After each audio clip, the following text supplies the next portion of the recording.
Copy, 20 centimeters, body forward, moving. English, baby's clear. Motion.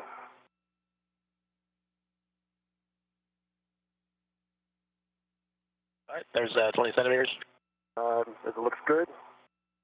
And then GCA. GCA complete. Brakes are on.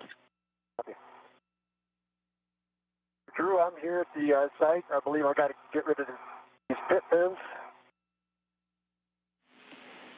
Yeah, good words. Tom, I just wanted to give you guys a quick update. First of all, tremendous choreography right up to through this point. You guys right now are about an hour ahead of the timeline. The limited consumable is still MEDOX, about 7 hours, so plenty of time. We would like to get a glove and hat check from both of you, and then, yes, we're going to start working the shirt and scarf.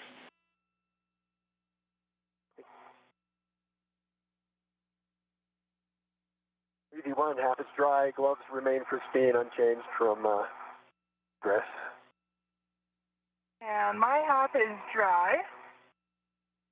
My gloves look good. I do have some black smudges on my fingertips. I'm trying to hold it up to my camera for you.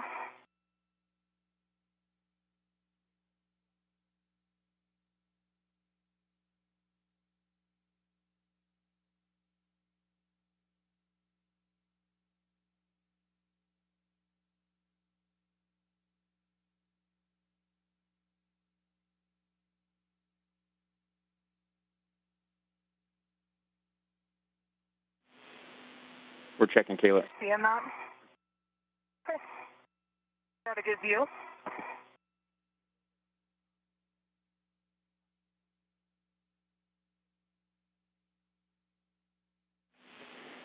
We're going to continue, Kayla. We see them, and we are good with that. Okay.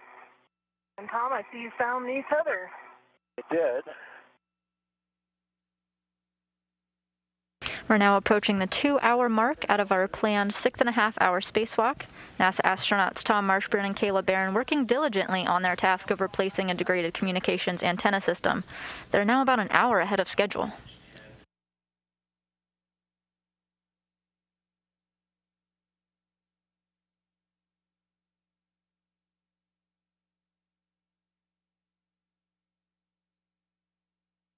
The SASA, or S-band antenna subassembly, is used to transmit.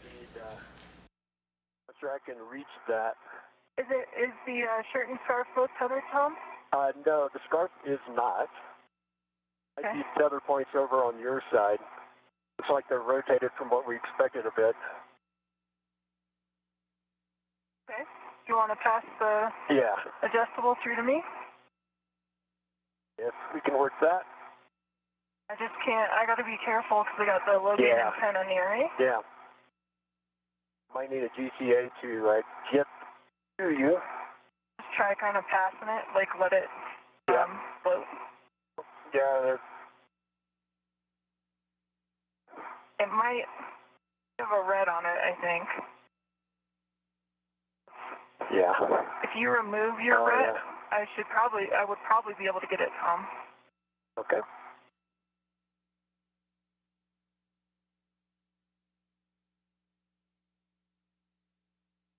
This antenna is used to transmit low-rate voice and data between the space station with the flight controllers on the ground here in Houston using S-band radio frequencies. I'm just going to take a second to make sure the ret cord. This ret appears to be locked out, Tom. Is that intentional? It was. It was helping me out a lot. I want to consider unlocking it once I get this on here. My worry is that it could snarl. Yeah, I'm going to tend it out here, keep it straight. And did you remove it from the tether point? I did. Okay. Yeah, I had to get over there, at least to be able to throw it to you.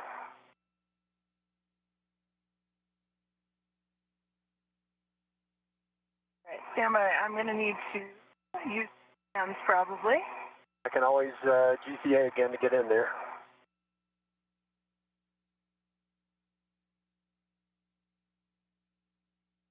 Barron and Marshburn now communicating back and forth, working on the best way to stow the degraded SASA to the Express Logistics Carrier 3.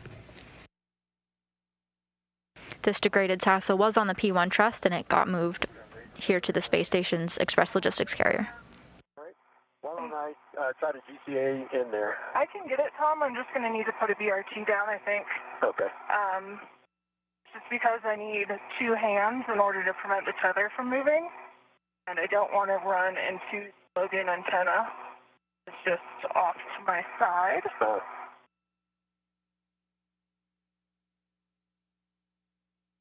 Okay, and if you could turn the tether back toward me, please.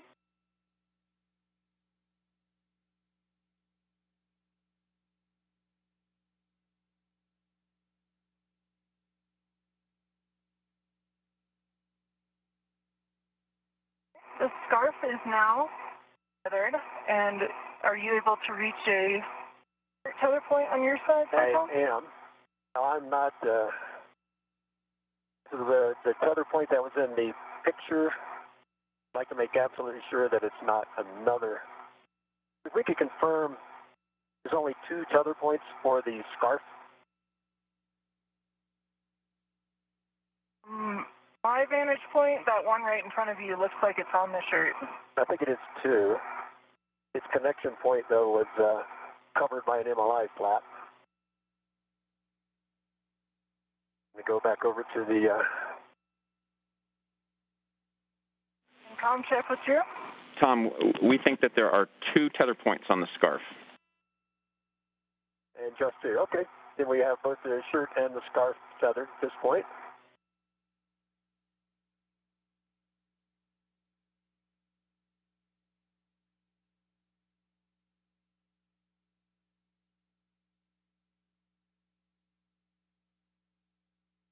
Tom, if you could just stand by for 1 second. Copy.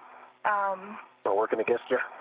Because of the way the tether is now routed, we're just going to have to slide the scarf off the end of the high gain antenna. The shirt and scarf you hear them referring to is basically a thermal blanket covering the bulk of the communication system and its skinnier neck. Okay, there's some... You need to release the Velcro on your side, and then we'll just slide it off forward. And then it will be clear. Okay.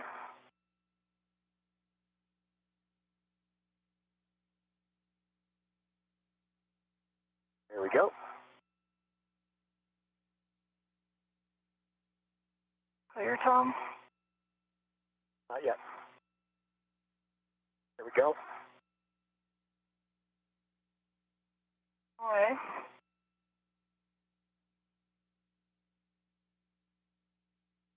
Scarf is removed. Working on the shirt. And I'm working a little too far away from the SAT, so I'm going to ask for another PCA if I can take the comm. Go ahead. Yeah, Matthias, Roger. Need a PCA to get a little closer. Where do you want to go? All right, I want to go body up 10, 20 centimeters and pitch down about 30 degrees. Pitch forward 30 degrees. The body up 10 centimeters and then pitch forward 30 degrees. Good copy. Here comes the body up motion. Be good motion.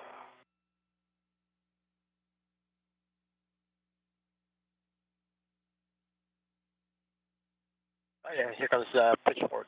And stand by. Standing by. Give me another 10 centimeters body up. Another 10 centimeters body up. Good Starting motion. Be good motion.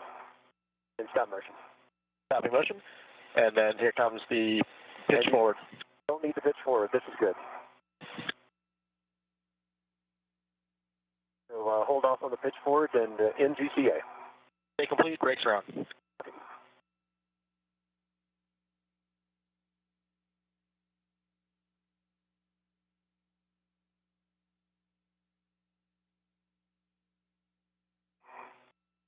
All right.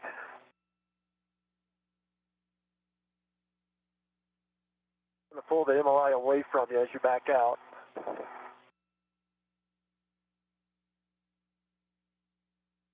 like you're all clear? Yep. I can hold the MLI away here if you want to go get the large hook. Just stand by one, Tom. Okay. I think there's still some Velcro attached on my side that I'd like to release. Copy.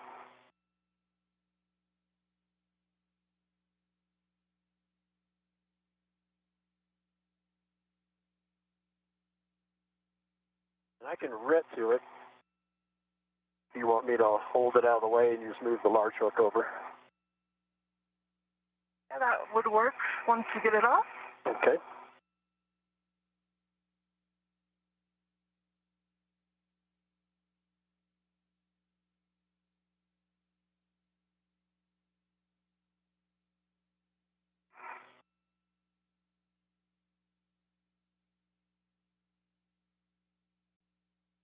I'm ready to the whole thing, and I'm just going to gather it up, put it out of your way once you get that last MLI off.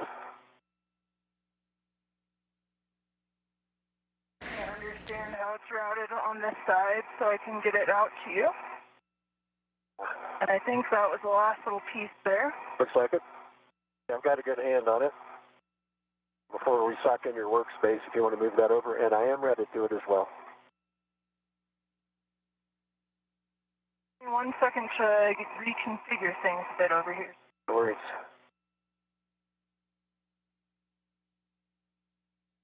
Looks like a face full. I'm grateful we're not trying to put that back on. It's a lot of Velcro. In very specific places. Barron and Marshburn had worked to temporarily store the failed SASA right at their current work site. They'll come back once they've installed the new unit to do a more permanent stow of the degraded SASA.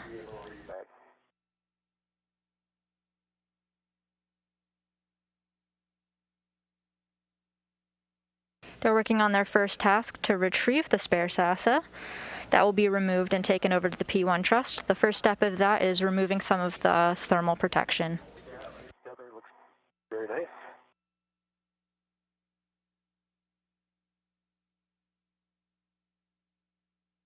Tom, I'm just going to take a second to put down my BRT.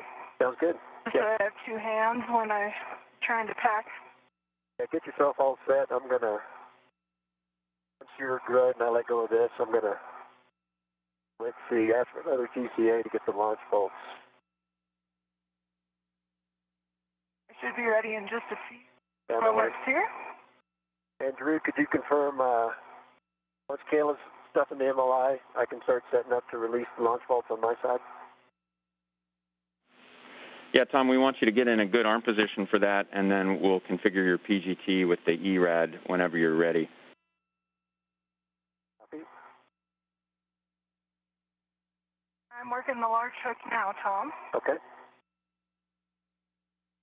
Marshburn just communicated with Ground IV Drew Morgan that he's ready to configure his ERAD, or Enhanced Right Angle Drive.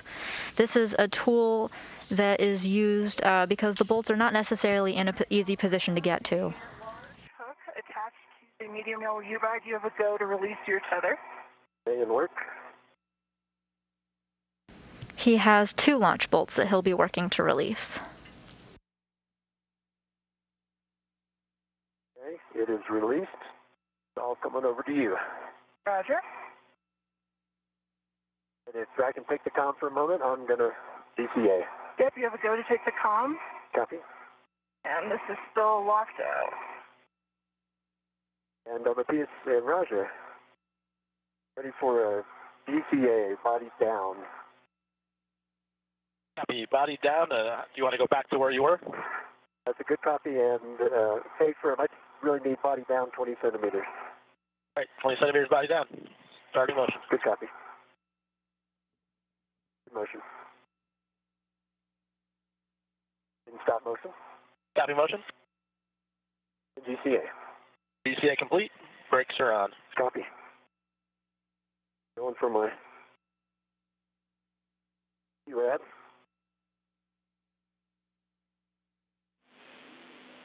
Copy, Tom, and understand that you're now in a good position. We'll configure your you can go ahead and configure your PGT. I'll give you settings when you're all set up. Okay, copy. I'm getting out my URAD right now.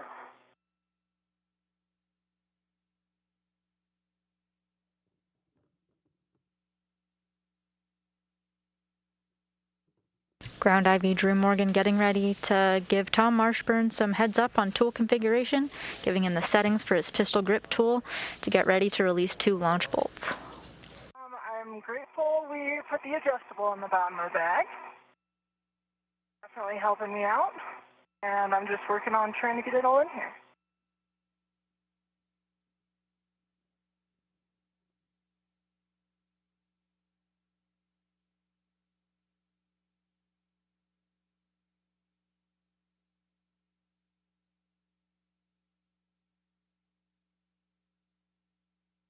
NASA astronaut Kayla Barron worked slightly ahead of time. When she was at the Express Logistics carrier the first time, she did some of the tasks needed to retrieve the spare SASA. This is a task they're both working on right now, but she did some of the tasks ahead of time.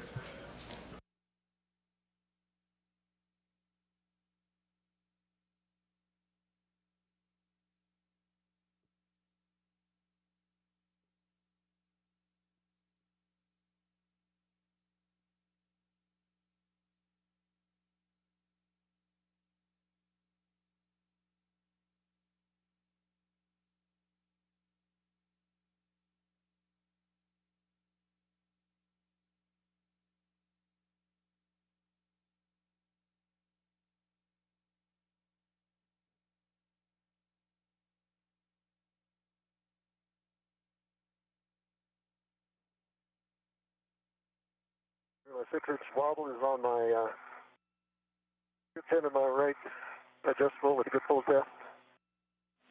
Copy.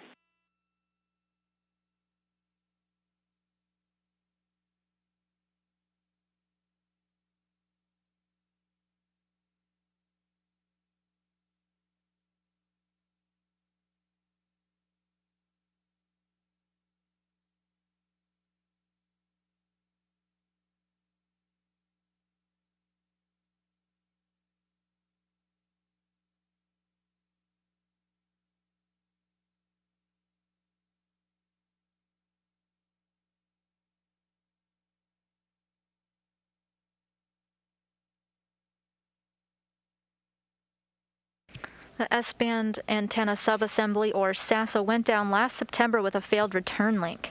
This means that Mission Control was able to send data up to the space station, but the antenna lost its ability to send signals back to Earth through NASA's Tracking and Data Relay satellite system. Because the space station has so many built-in redundancies, we are still able to communicate with the International Space Station from the ground, even without the SASA. The station also has high-rate Ku-band uplink and downlink capability that relays video, and the station has other low-rate S-band systems as well.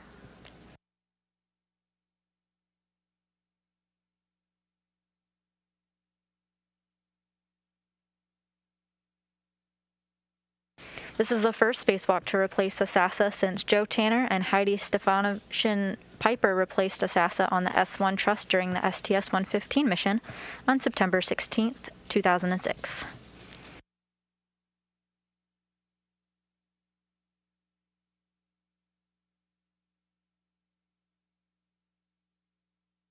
And ARAD's on my PGT with a good pull test. Copy, Tom. We're going to configure your PGT to Bravo 4 counterclockwise, too. As Tom Marshburn gets his tools set up, you can see views of the Earth peeking through the right side of your screen. The International Space Station just is crossing over the ocean at the moment, right off the coast of Brazil. And I've got the shirt and scarf sewed in the medium ORU bag. That adjustable across the bottom was a game changer, so excellent suggestion, Tom. Awesome.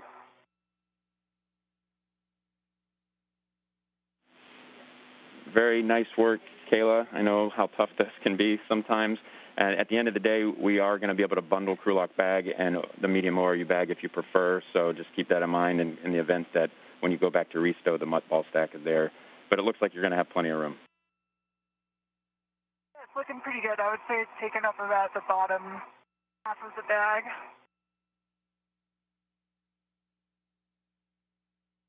And Drew, say again, settings, I'm in Bravo. Bravo 4, counterclockwise 2.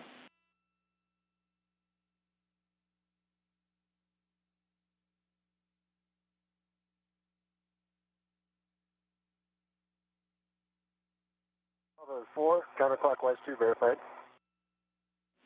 Okay, those are good settings. You're going to work the forward and the aft bolts. If you're counting at the PGT, we're expecting 11 to 19 turns. 11 to 19 turns at the PGT. Good readback. And just let us know what bolt you're working first. Right, I'm working the nadir bolt on my side, on the side. Copy that. Starting. All right.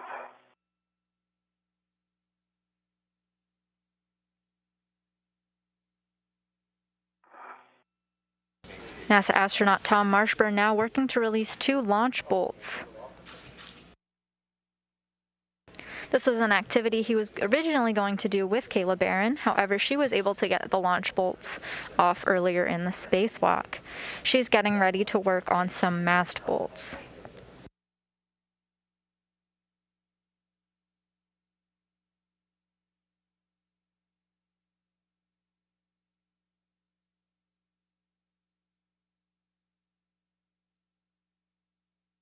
Removing these mast bolts will release the spare SASA. 19 turns. And this is until it pops out, correct? I don't expect the torque. Yep, but we're going to pop out. We expect it to spring out. Kayla's all took a little more than 20 turns. Okay. It's not springy, but it did come up. So I'm going to put in some more turns. And I've been working on getting in a good position for the fast bolts. I've got Bravo 2, counterclockwise 2 steps. I'll stand by for go to drive those. Those are good settings, Kayla. It's advantageous that Kayla Barron got to work on releasing her launch bolts ahead of time. As it turns out, it took one more turn than expected on the pistol grip tool. The ground IV Drew Morgan was able to communicate that with Tom Marshburn, who's working on his now. And copy 5.5 to 9 turns. And Drew, the nadir bolt on the zenith side is out in springing. It was 24 turns. Torque was 8, maximum torque.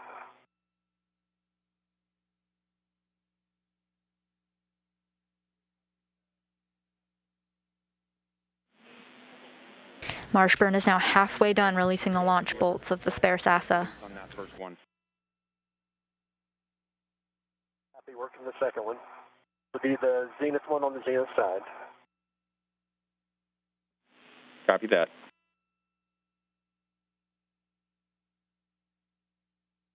Drew, the forward zenith fast bolt is released, and that was 9 turns. Copy 9 turns on the zenith. Barron confirming that she is halfway done undoing the 2 mast bolts that she has, while Tom Marshburn has released one of the 2 launch bolts that he's working on.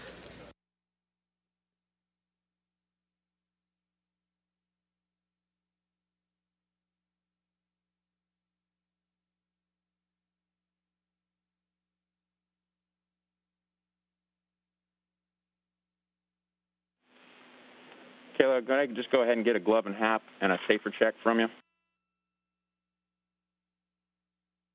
I can tell you now my half is dry. I'm going to wait on gloves and safer until after the bolt because I'm already in a good position with my hands full.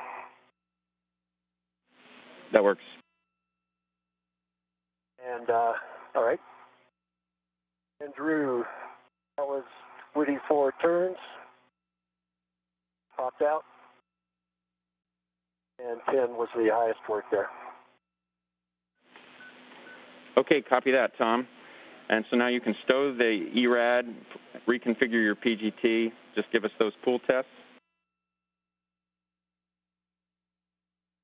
Copy.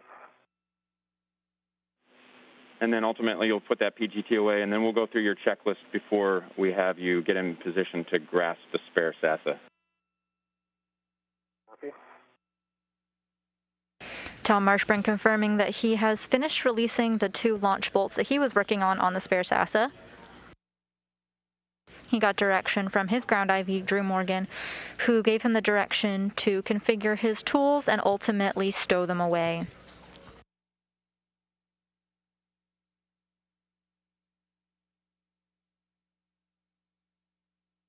With these steps complete, we're almost ready to remove the spare SASA and move it over to the P1 truss. Question for you. Go ahead.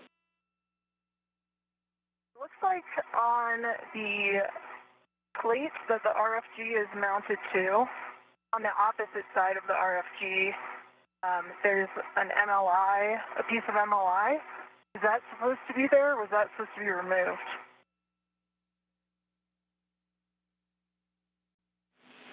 Kayla, that's expected to be there. Doesn't need to be removed. Okay. Confirming. One area of the Velcro got removed. I pulled it off inadvertently, thinking it was part of the other MLI, but it's reinstalled. Nope, but good check.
Drew, I can report a good glove check, no delta, and good saber handle checks, both sides.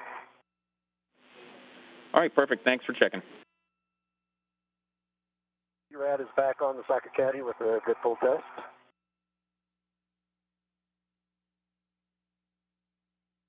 Copy that, Tom.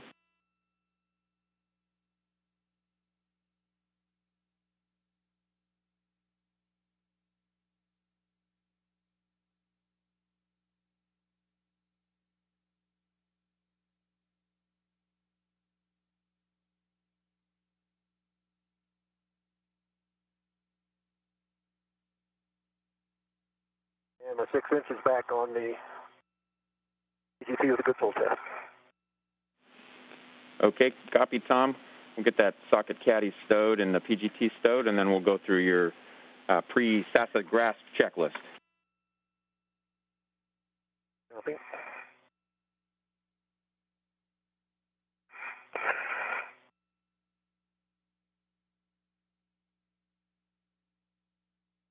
Do need to clean up my crew lock bag just a second for the trip home. Back.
right.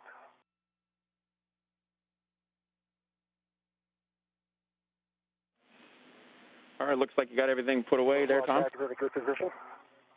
I say firm. Okay, well, first thing we're going to... We'll need another GCA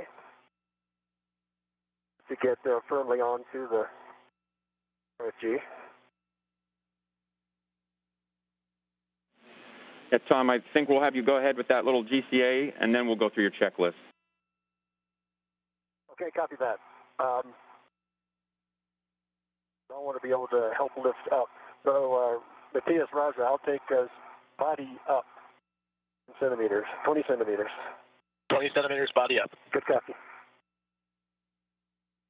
Brakes are off.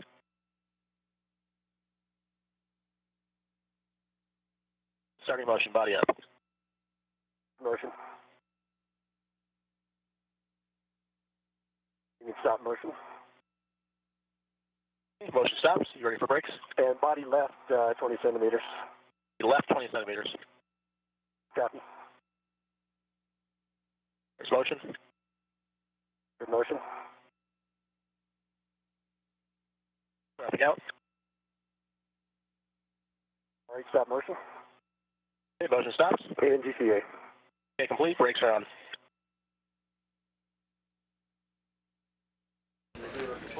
I just want to get maximum leverage. For those of you just tuning in, we're just about 2.5 hours into the spacewalk with NASA astronauts Tom Marshburn and Kayla Barron. Pulled in close to you.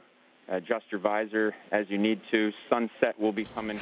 It's Kayla Barron's first spacewalk of her career, and the duo is working to replace a faulty S-band antenna subassembly, or SASA, with a spare already aboard the station.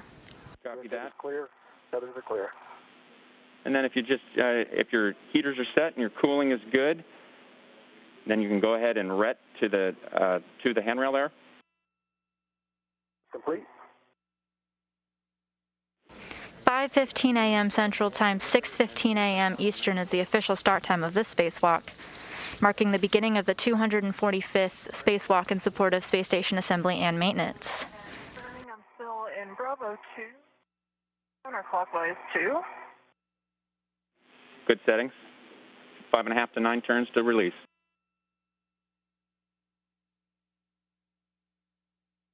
Up here a little bit further.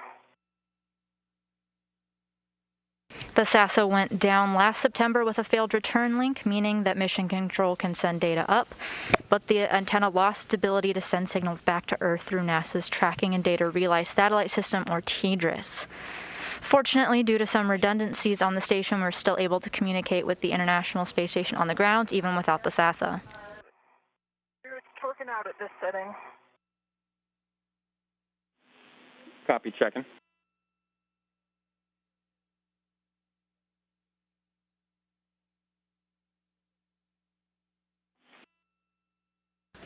We found out about this faulty system back in mid-September, and it was actually really advantageous for us because it meant Kayla Barron and Tom Marshburn hadn't launched to the space station yet.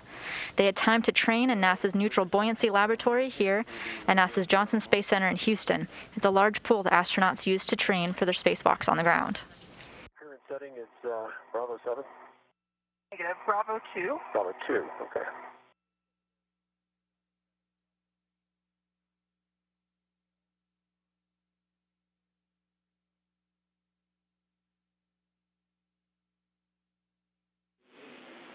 All right, Kayla, we're going to reset your PGT to Bravo 7, counterclockwise 2. Roger. Change my body position a little bit to support the higher torque. Kayla, our apologies. We are going to attempt one more time at Bravo 2. I apologize for that. And we want to make sure that your hand location there, that you're hanging onto a FRAM handrail and clear the NZGLs. I was not hanging on to any handrail. I got my BRT down and I had my left hand on my BRT while driving. Okay, copy. That sounds like a good configuration. And we'll do Bravo 2, counterclockwise 2, and we have a handover in about a minute.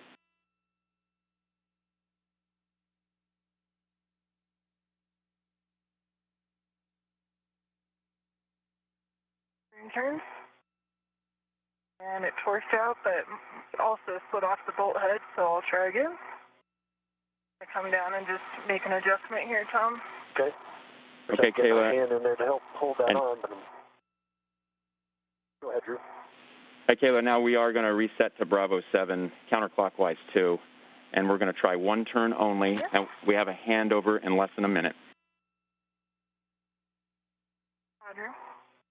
I'm in Bravo 7, counterclockwise 2, and understand one turn only at the settings. Good read back. We'll catch you on the other side.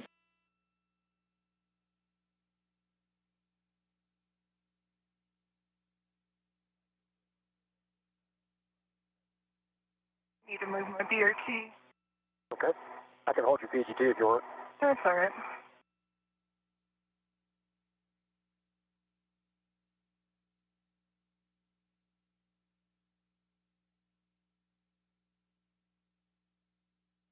Just want to make sure I'm in a good position for the higher torque.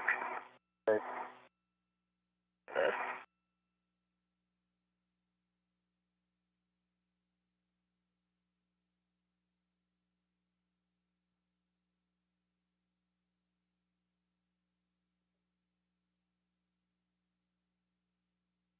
The spacewalkers here so far are about an hour ahead of schedule. So far they've completed tasks like getting the degraded SASA, removing it from the P1 truss, and moving it over to the Express Logistics Carrier number 3. They've temporarily stowed it using a rigid tether that Kayla Barron had installed earlier during the spacewalk. They're both now back at the Express Logistics Carrier 3 to remove the spare SASA. And also not touch the FG at all. Okay, guys, we're back with you after the handover. How'd we do? It looks like about one turn to me. What do you think, Tom? I saw some movement there. Yeah. Yeah, it's there we go. torque is broken. Definitely broken, yep. Still had to reposition, but looks like we got a good turn on it. Okay, Kayla, we're back with you, and we're going to reset now to Bravo 2, counterclockwise 2. Bravo 2, counterclockwise 2 is set. Fortunately, when the SASA went down back in September, a spare was already aboard the International Space Station on the Express Logistics Carrier. A new part did not have to be launched to them. 10 turns.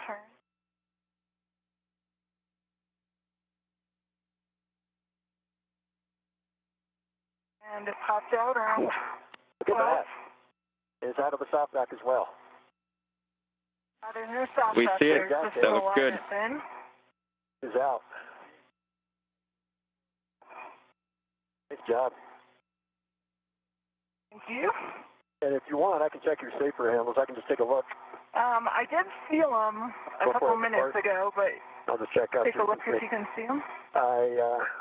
If you grab something, pull your head down a little bit, I'll probably be able to see them. But if you're confident you got them, then, or maybe just roll one way. Okay, your left is down. If you roll to your left, I'll pick up my BRT here, Tom, and then I'll have more freedom of movement. just to get a good look over. Then I'll be ready for the maneuver.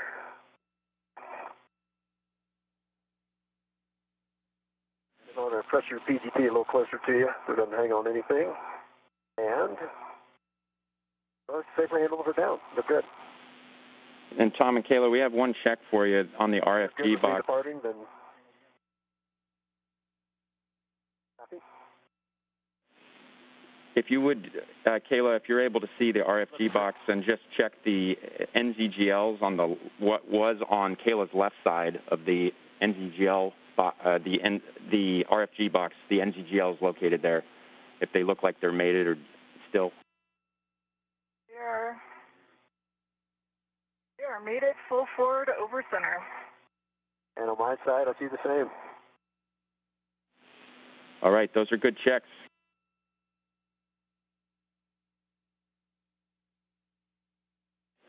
And Drew, if that's next on the checklist, I'm ready for the maneuver.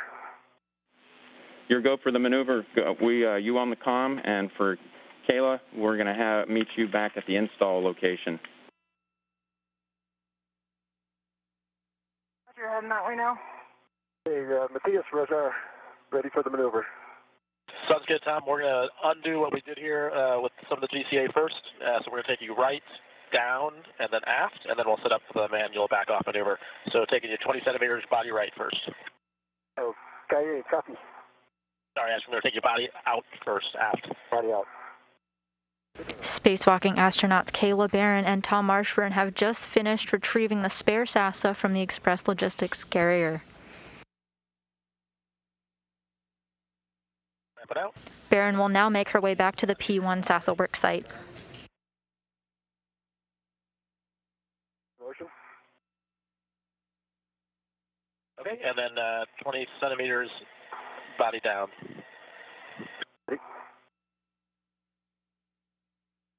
That is clear of all structure. Okay. All right, we're going to set up, we're going to change it back to the ISACS frame, and then we'll get the next maneuver going. Copy. Ready for the maneuver.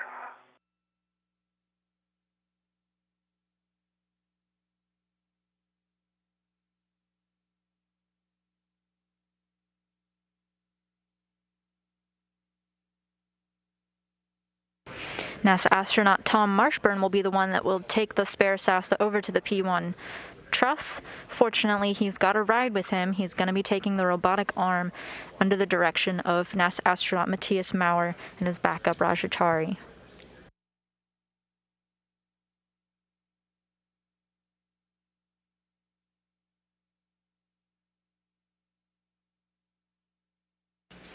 Over the next few steps, they're going to install the spare SASA onto the P1. This is the same location where they took away the degraded SASA, and now they're putting a spare in its place.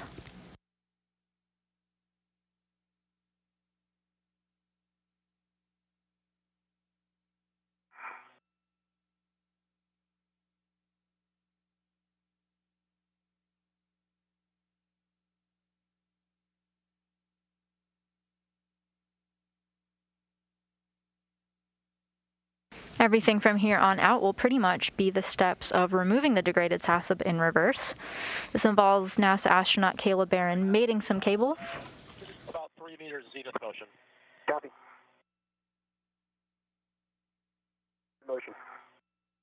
She'll have 3 cables to attach to the spare, one that does data, one connecting heater power, and the other connecting operational power.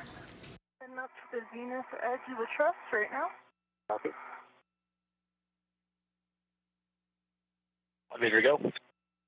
On your screen now are live views of Tom Marshburn moving on the robotic arm of the International Space Station carrying the spare SASA.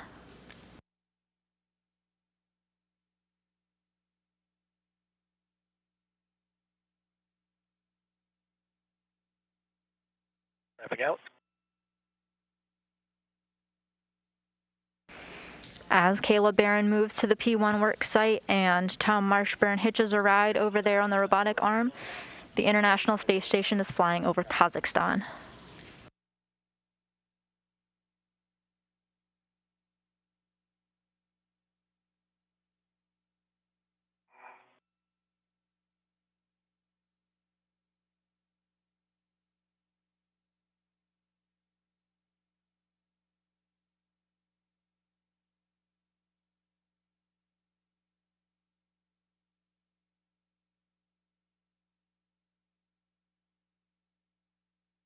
See ya, Kayla, back to almost at the FPMU. Hey, Tom, here comes the joke ass, about 7 minutes long. It's going to take you back, mostly starboard, back to a place you've been before. Ready.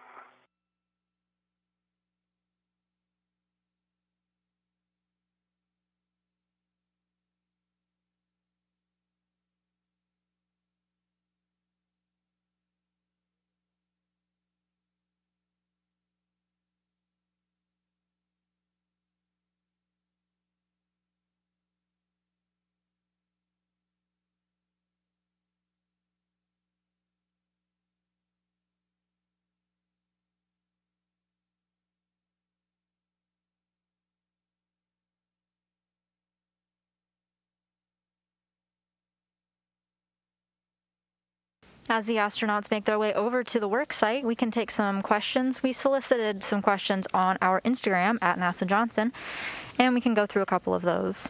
The first one comes from Adam, who asked, what truss is the antenna on? Well, the truss is going to be installed on the P1 truss. This is where the degraded unit is and where the spare is going to be installed shortly.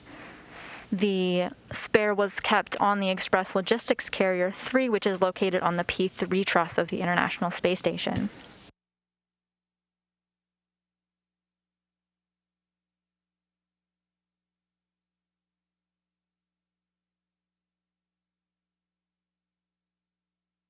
Another Instagram user asks, does one feel the colds from the outside and the heat from the sun?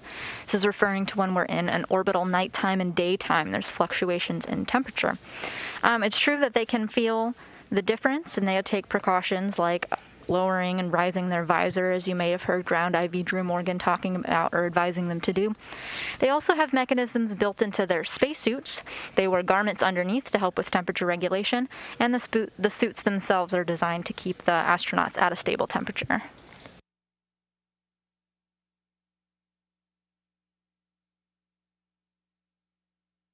How You doing, Tom? Doing good. Moving on to what's after.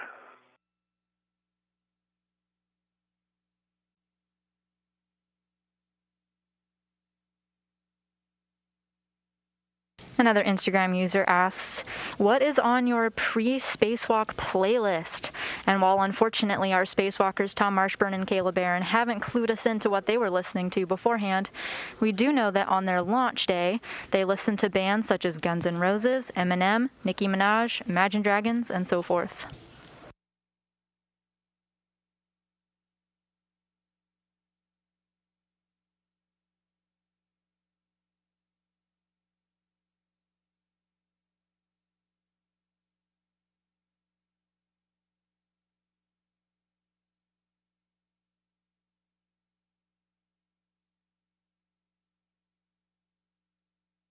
We've got another question from Instagram user Fiona Daly, who wants to know, how long is the spacewalk?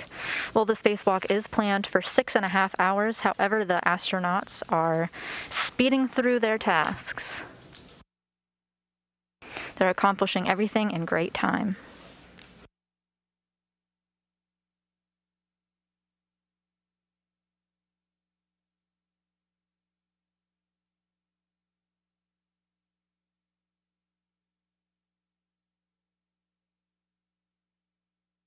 Another user asked, how much time does it take to prepare for a spacewalk? We talked about the advantage that Tom Marshburn and Kayla Barron had to find out that the degraded unit had happened before they left the ground so they could train into the neutral buoyancy laboratory. For the stanchion, and I got myself a pretty good mounting. However, the crew did get to prep while in orbit. All 5 astronauts of the USOS side, Marshburn, Barron, Vande Hei, Chari, and Maurer, have been studying the steps of the spacewalk, along with the tool configurations and any precautions they should be aware of for the past week.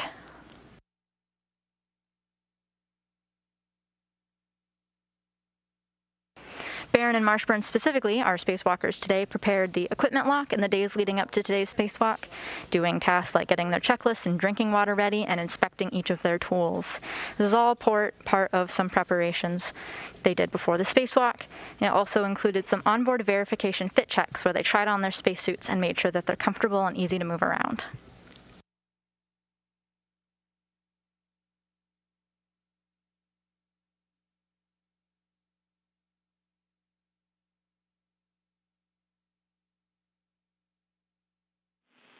Hey guys, just wanted to check back in with you. We're less than a minute away from a handover. Happy, Drew. Thanks. Roger.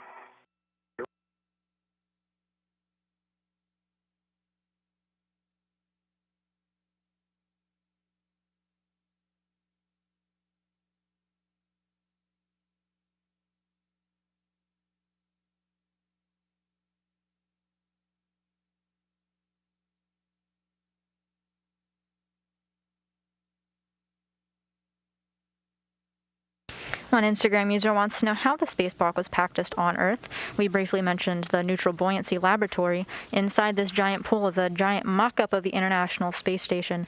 To scale, the astronauts have a chance to go fully suited underwater in an environment that simulates the environment of space. Are you coming in my peripheral vision? I am.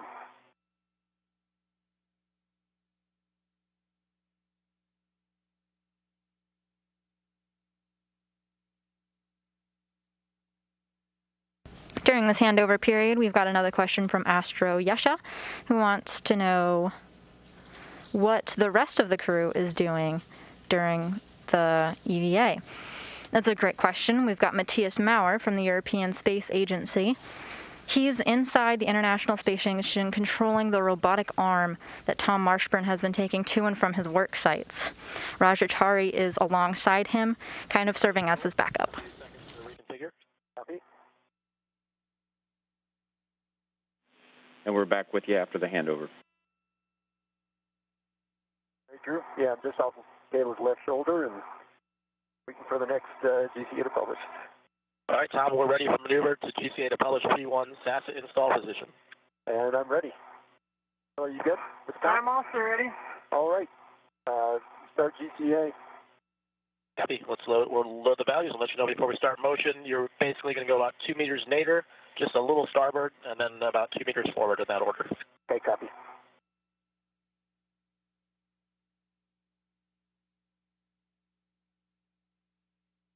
We still got the comm. Sorry, early call.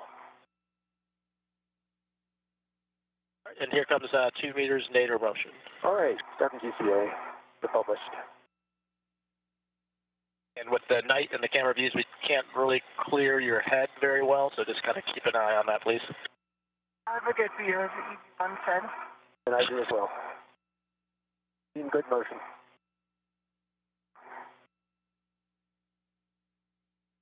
Barron and Marshburn now confirming that they've reunited at the P1 truss, where they will install the spare SASA.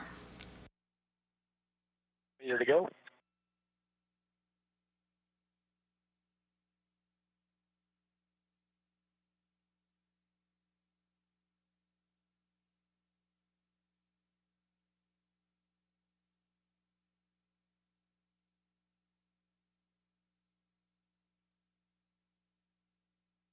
Centimeters.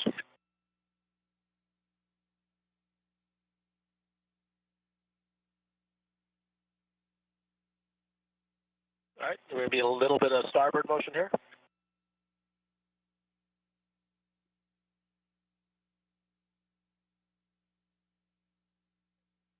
Centimeters to go.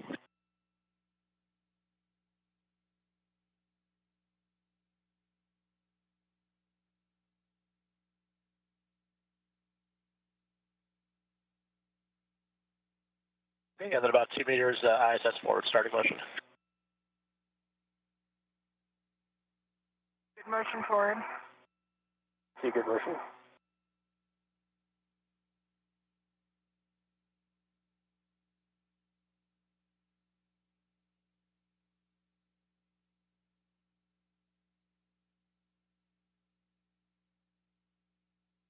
Eighty centimeters to go. Kayla, just let us know if the ORU gets too close. You're good. You're clear. In order to install the spare SASA at the P1 truss, there's a number of tasks that they'll have to do. Kayla Barron will work to mate the cables for data, heater power, and operational power. Tom Marshburn will work to loosen the gimbals. If you recall earlier in the EVA, he had installed these to keep the SASA in the locked position. Continue to publish. It seems like we're close. Okay.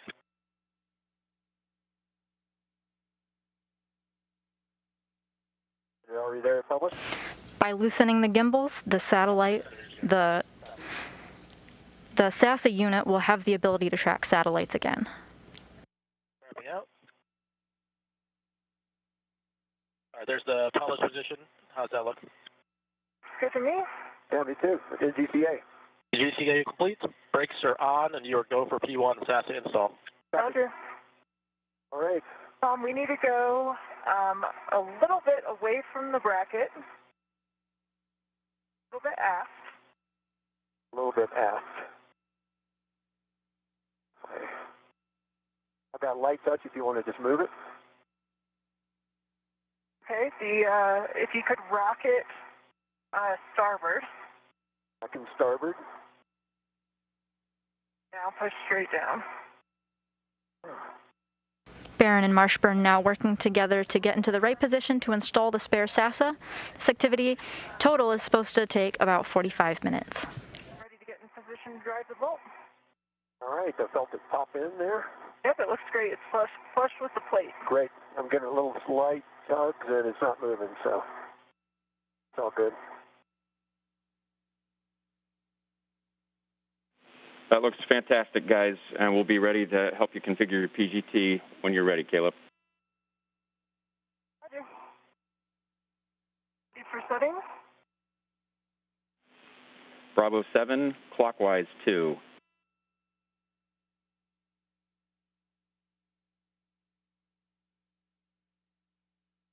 Earlier during the spacewalk,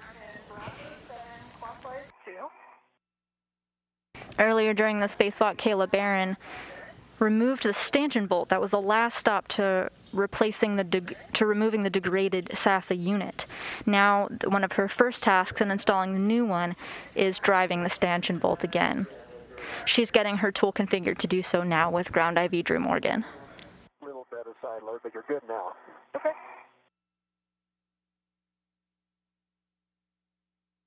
It popped right back in again, looks like. Okay, good now. Kayla, we're expecting 17 to 18 and a half turns, and we'll take your torque turn and light. Roger. Starting turn.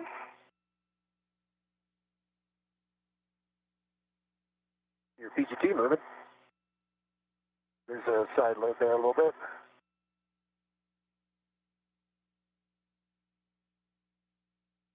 You're getting a live view now of NASA astronaut Kayla Barron driving the stanchion mount bolts. Meanwhile, off-screen, Tom Marshburn is holding the SASA in place attached to the robotic arm. Work my way back down a little bit more. Looks like the PGT's going in.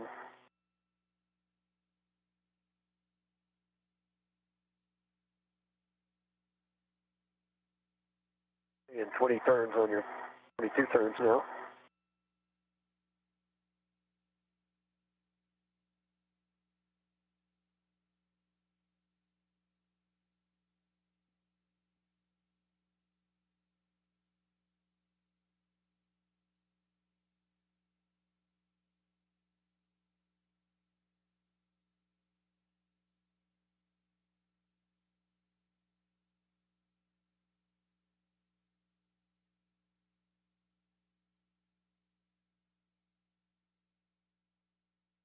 How's it working?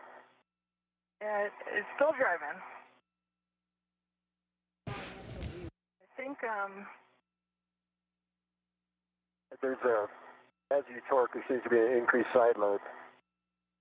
the, body of the PGT interferes a bit, or the, mast itself interferes with the body of the PGT. Yeah. So it's kind of difficult to maintain a perfect position. Maybe I'll go light touch and maybe me on it. So there, I'm feeling some side load there. GT still turning though.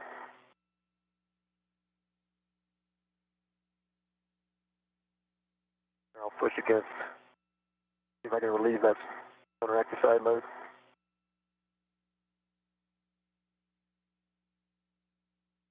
As NASA astronaut Kayla Barron works to drive those bolts, the International Space Station is flying over the South China Sea, headed towards the Philippines, and we are about 3 hours into our spacewalk.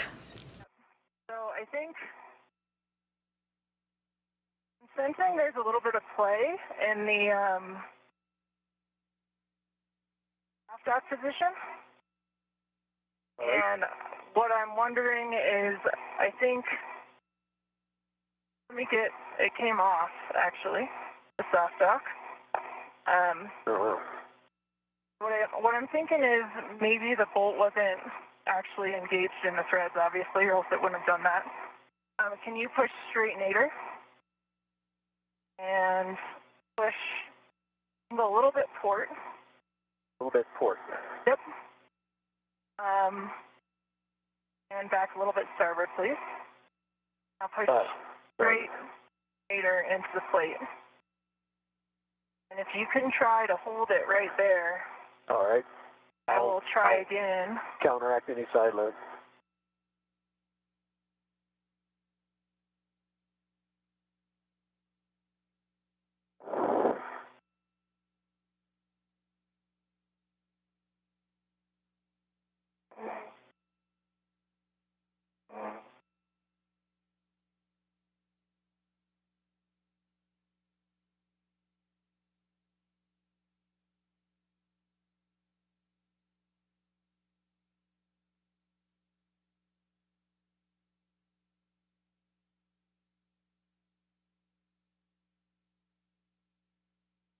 And that was 17 turns. Yeah, I'm going to keep a light touch and going to pull on a little bit. Can I finish my call real quick? Oh, I'm sorry. Yeah. 17 turns, green light, 26 foot-pounds. In that time, I was actually able to see the bolts drop in depth, so I believe it's fully engaged, Tom. Okay, great. But you're welcome to give it a little wiggle to confirm for yourself. Sorry to on your call. Okay. We copy all, Kayla, and that sounds like a good install. Good install. Yeah. I concur. She looks good. Okay, great work. My ret. Great work. Yes, Tom, you can remove your ret, and Kayla, we're going to have you start to work the cables. Roger. NASA astronaut Drew Morgan, serving as our ground IV today, just gave the go for Kayla Barron to start working on the cables of the spare SASA. Tethers are clear, and then you can work with Raja and Matthias to move to the spare gimbal lock back off position. All right. Thanks, Drew. When she was removing the degraded unit, Out of the way, I've got good clearance all around. Ready for the maneuver. Copy, nice job wagging that thing down, and copy your go for maneuver to spare gimbal back off position. Give us a second to set up, and we'll get you moving. some kind words from Rajachari there. Got her. Thanks, Ross. When removing the degraded SASA unit, Kayla Barron had disconnected 3 cables to free the degraded SASA in preparation to move it to the express logistics carrier. And now that the spare is in its place, she'll work to reconnect these 3 cables, powering data, heater power, and operational power to the spare SASA.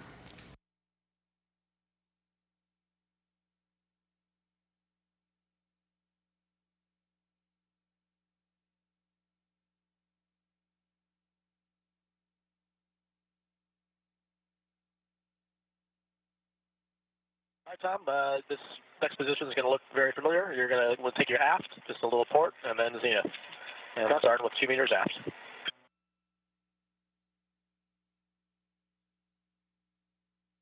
Starting motion.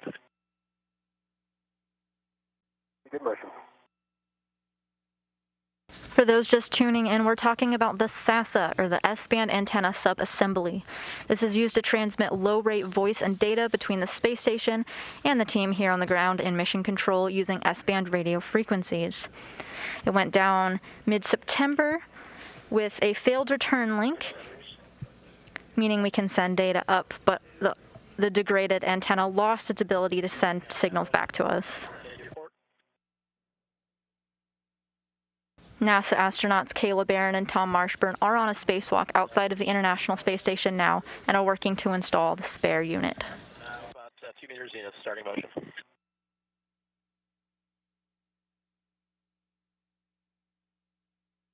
Good motion.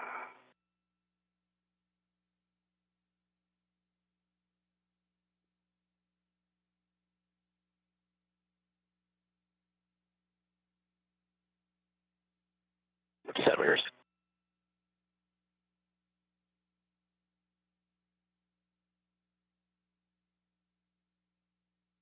Out.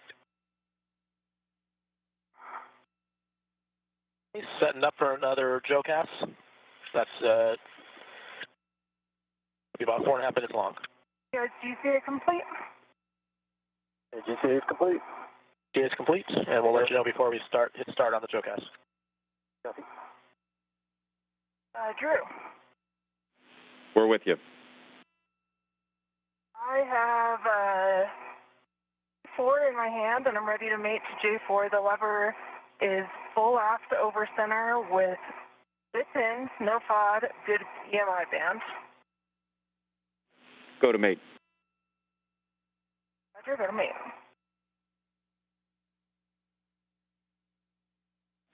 And Kayla, you can continue with P3 and P2 after that, and we'll catch your checks after the GCAs. What you see now on your screen are the connectors that Kayla Barron is working to get connected to the spare SASA. Copy.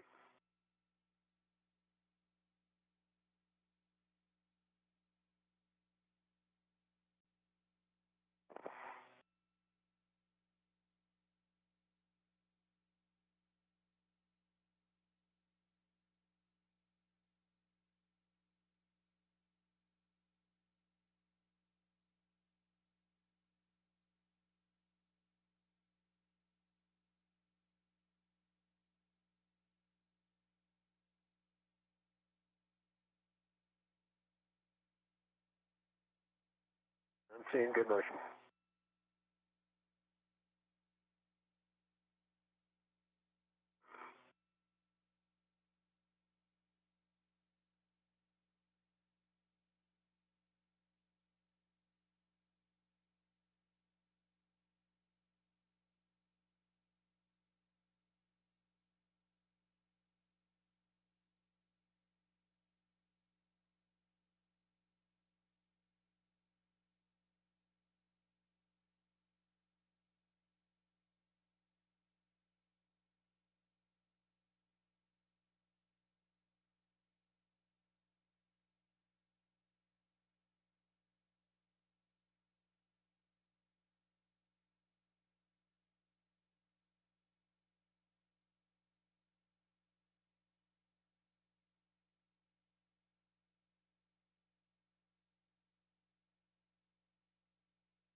While Kayla Barron is working on those 3 cables, off screen we have Tom Marshburn in the robotic arm. His tasks are to loosen the gimbal locks so that later on in the procedures, when the spare SASA is powered up, it will be able to move and track satellites. Right now, the current gimbal locks are keeping it rigid and in place so that no unexpected movements happen and we keep our spacewalkers safe.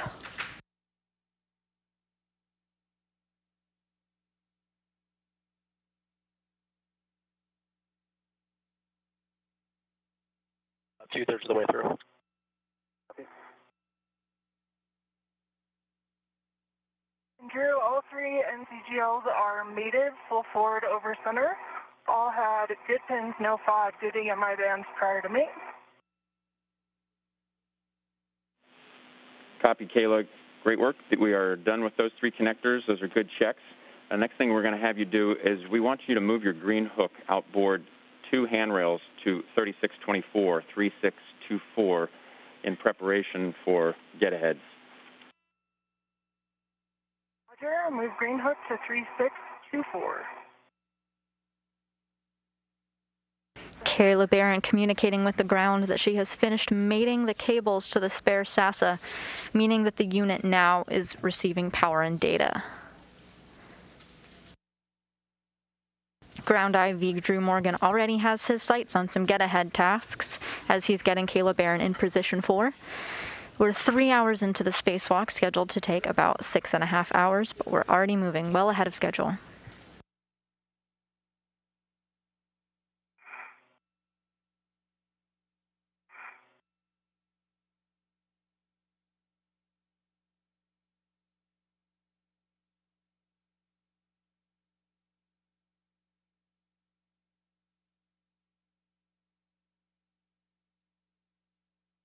Wrapping out.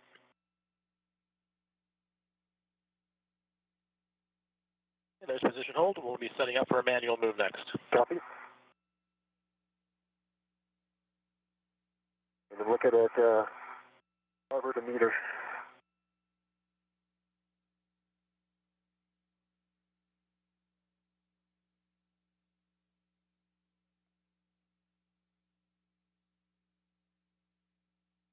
I'm ready for the GCA to publish whenever you are. Just load the values.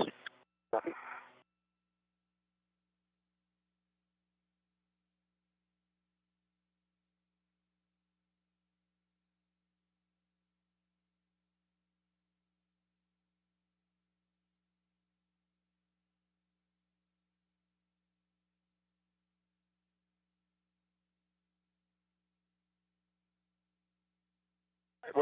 Tom, we're ready for maneuver to GCA to publish spare gimbal lock position.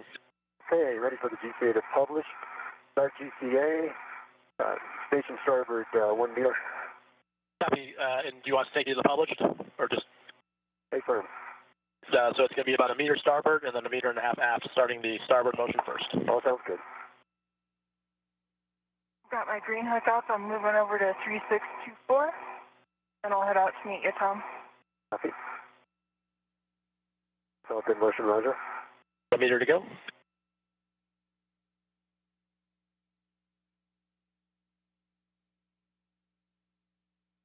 Motion. Okay, stop motion. That's about 40 centimeters, about half a meter short of the published for starboard. Okay, looks good for right now. All right, we'll give you about 1.5 meters aft then. Sounds good.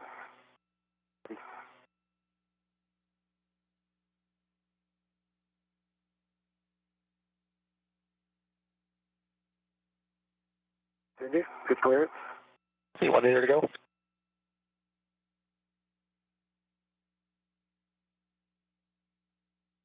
Continue. Continue. Yes.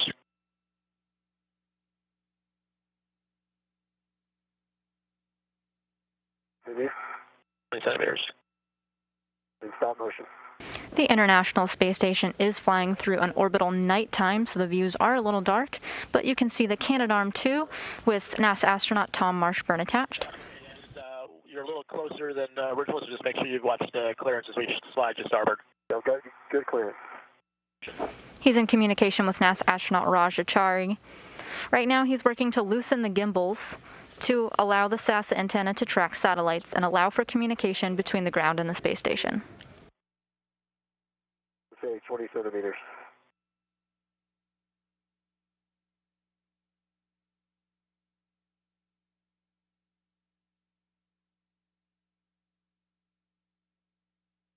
Sorry, 20 centimeters zenith coming. Copy, you see good motion and stop motion. All right, in GCA. GCA complete. Put on and brakes around. Okay, you're ready for PGT settings. Gimbal bolt. Move. Okay, we were with you, Tom. So one caution to read you, as you recall, that we don't want to exceed turn counts on these bolts because that can cause damage to the bolt. And we're going to have 2 sets of PGT settings on this. The first round will be Bravo 4 counterclockwise 2. Bravo 4 counterclockwise 2 confirmed. Verified. Okay, this is going to be a single turn, and we're going to do this in order, 4, 3, 2, then 1. So we're starting with 4 towards your boots on the right side. Boots right side, number 4, in work. 1 turn only. You just heard Ground IV configure the tools for NASA astronaut Tom Marshburn, give him the correct settings to loosen the bolts on the gimbal locks. There's 4 of these. Marshburn will be starting on the right side with number 4 and work his way down.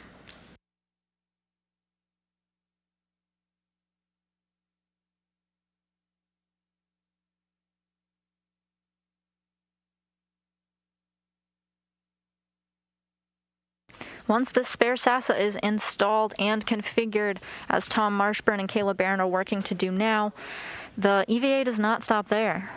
Counterclockwise 2. That's a good readback.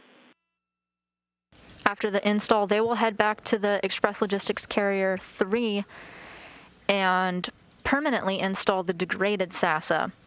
If you recall earlier in the EVA, they brought it over there and temporarily stowed it. That after they've installed the spare, they're going to work their way back there and get a more permanent configuration. Working out at 4. The torque I'm reading. Check my settings. Not getting turns on the bolt. That's Bravo 4. Counter 2, and it's torquing out. And copy, Tom. And one, we just wanted to confirm what bolt you were on. If you could use the head, foot, right, left coordinate to tell us which bolt you just worked there. The right foot bolt. Bolt for the right foot, number 4 in my memory. That's the correct bolt. We're just checking on the settings here.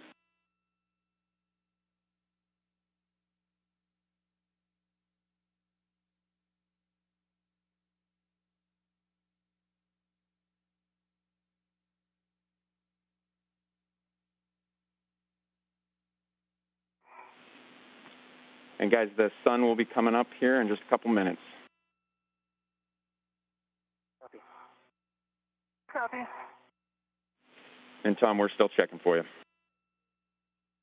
Copy.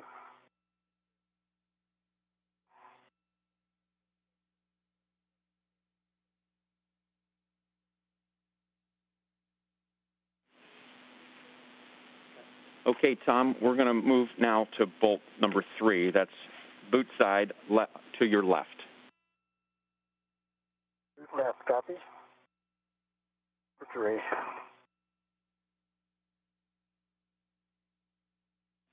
And this will be the same thing, one turn only. One turn only. Verified. Bravo 4. Counterclockwise 2. Good setting. For bolt 3.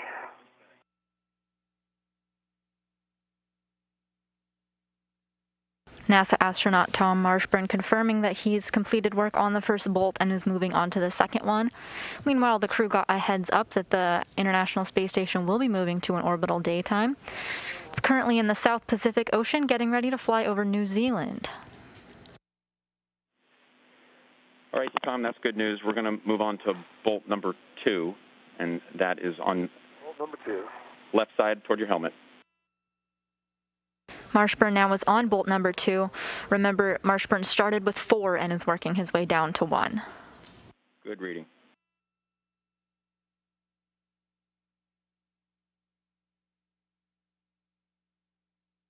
One turn on bolt 2. Copy. And we're going to go on to bolt 1, helmet right side. 1, helmet right side.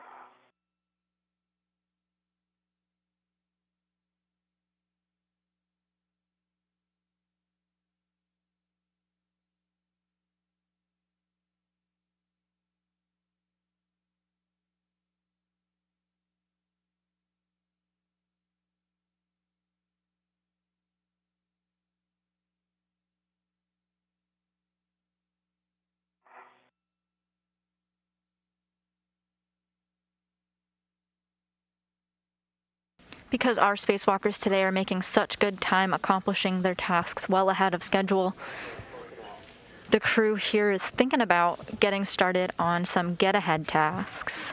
Turns on 1 or 4.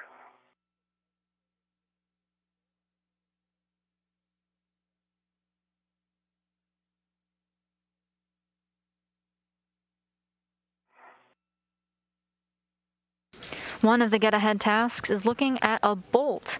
I was on the airlock, it was showing some minor wear and tear, and installing a new one was actually one of the get-ahead tasks from Toma Piskei and Aki Hoshide back in September during their spacewalk.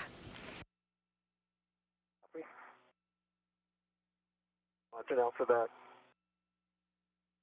This is unrelated to the NASA, but since the crew will be working around the airlock as they ingress and egress, one of the get-ahead tasks are to go ahead and take photos of the pit pin that Toma Piskei and Aki Hoshide had installed.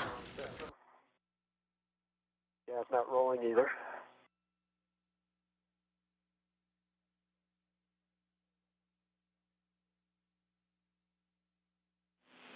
Okay, Tom, what we're going to do is stay with the original settings at Bravo 4, and then go back to bolt number 4, right side toward your boots, and we're going to try to do that single turn again.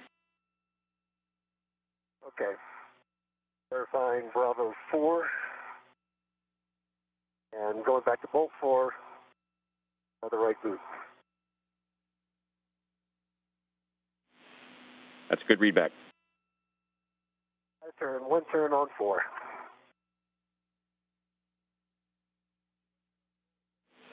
All right, that's great, Tom. Let's go to bolt 1, do the same thing. That's right side towards your helmet.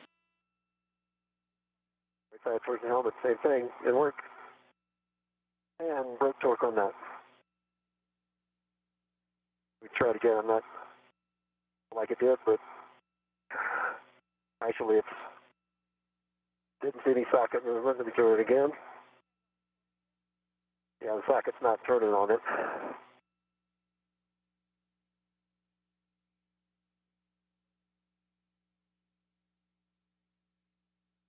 Turn on the septum a little bit, see if I can get any motion again. One more time. We're following along, Tom. Let us know what you get there. We are going into a period here where we may have a little bit of Radicom. Just wanted to give you a heads up. Copy. So it's breaking this. It's breaking the torque. 1 is not moving yet.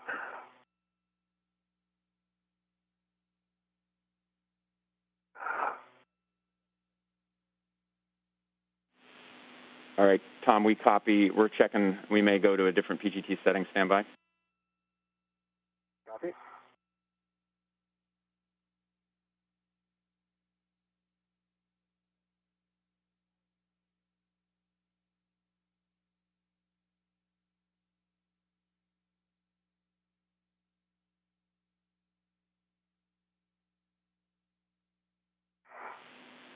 So, Tom, an additional suggestion at the original setting, Bravo 4 still, we're going to ask you to put a little bit of movement into the high gain antenna, see if you can jiggle while attempting that one turn, if you're able. Okay. Didn't work. Avoiding that cable.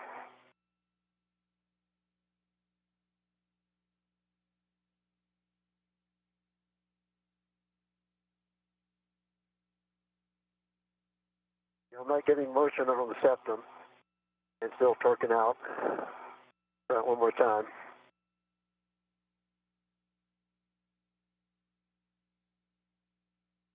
While Marshburn works on loosening those bolts, communicating with the ground.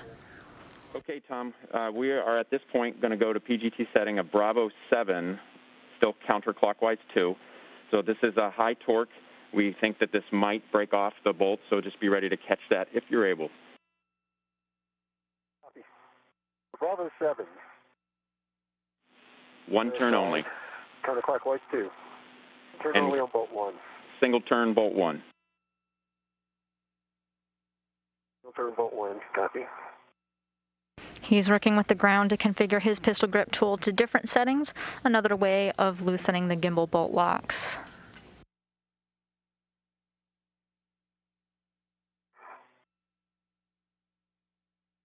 Okay, 3/4 turn there. A little bit more.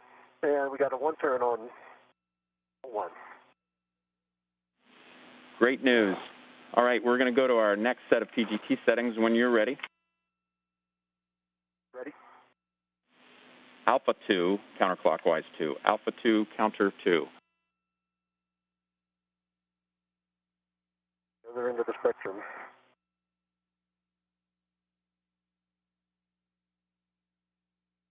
Alpha 2, counterclockwise 2, starting with bolt 4. Once again, loosening these gimbals allows the SAS antenna to track satellites and allow for communication between the ground and the space station. This is complementary to the work that Kayla Barron did, attaching the ISS cables for operational power and data. Towards your boots on the right side. That's complete. It was easy for bolt 4. 2 turns added. Copy. Bolt 3, boot side, left. Boot left. Didn't work.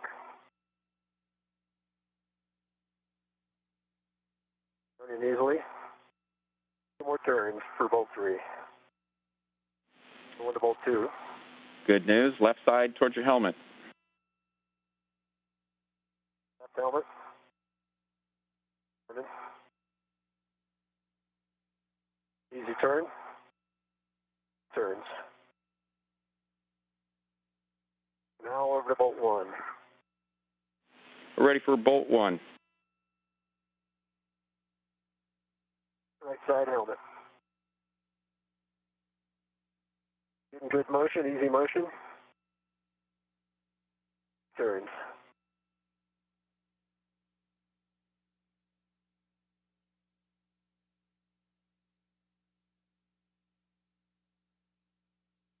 The bolts are obviously free. They're just not easily coming away from their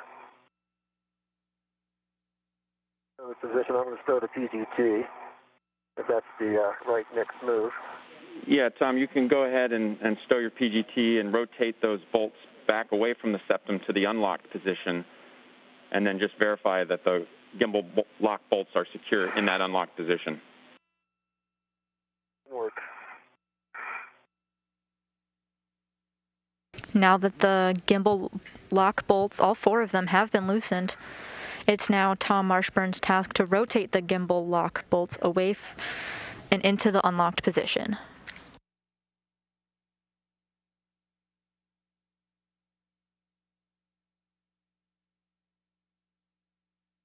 Once complete, Marshburn will verify with the ground to communicate that they are secure in the unlocked position.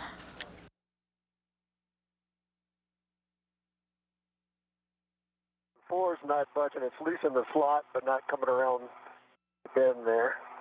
Even after jiggling the antenna. I'm working on 3 now.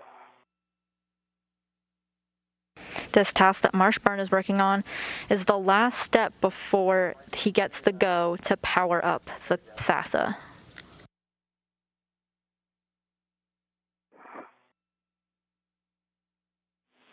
And Tom, I just wanted to check back with you. Are they all rotating back okay? 1 and 4 again are not. 2 and 3, after some jiggling, the rotation of the septum did go back. I'll make sure they're fully they're fully back in the position. So 1 and 4, they'll move in the slot but are not coming out. So I think I need to jiggle the avoiding the cable, jiggling that septum.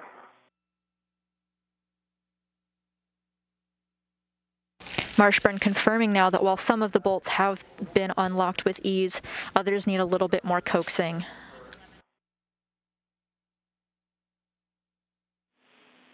We're following Tom, and we're still talking.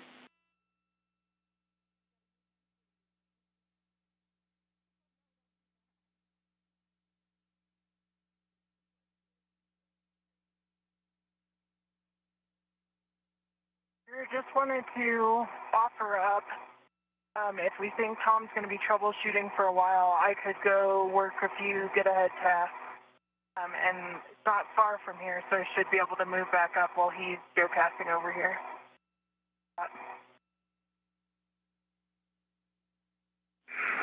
Kayla, for you, we appreciate the offer. I don't think we're going to go to get-aheads just yet. We do want to have you inspect the RFG box of the degraded unit. We'll just give it a look over. If you have the spare capacity to take a look and take some photos Absolutely. of it, that'll appreciate. And we're about 2 minutes from a handover.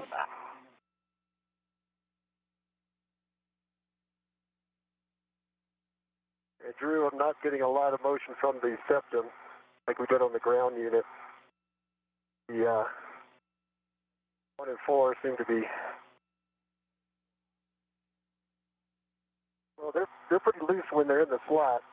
They're just not riding over out of the slot, despite some rolling and jiggling. I'm not actually seeing a lot of motion in the septum, so this new SASA. Okay, Tom, moving too much. we appreciate the words.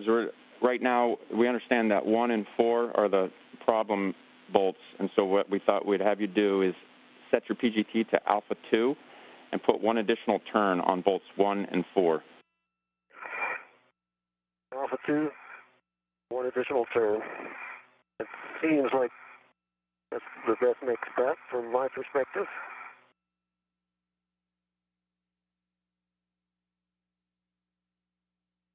So Alpha 2, counter 2 verified, going for 4.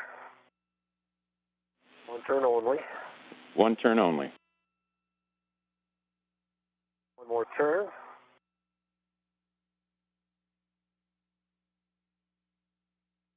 Still wedged in there. Try number 1.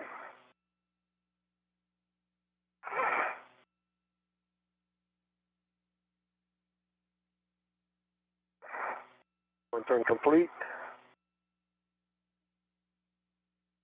Okay, number 1 came out.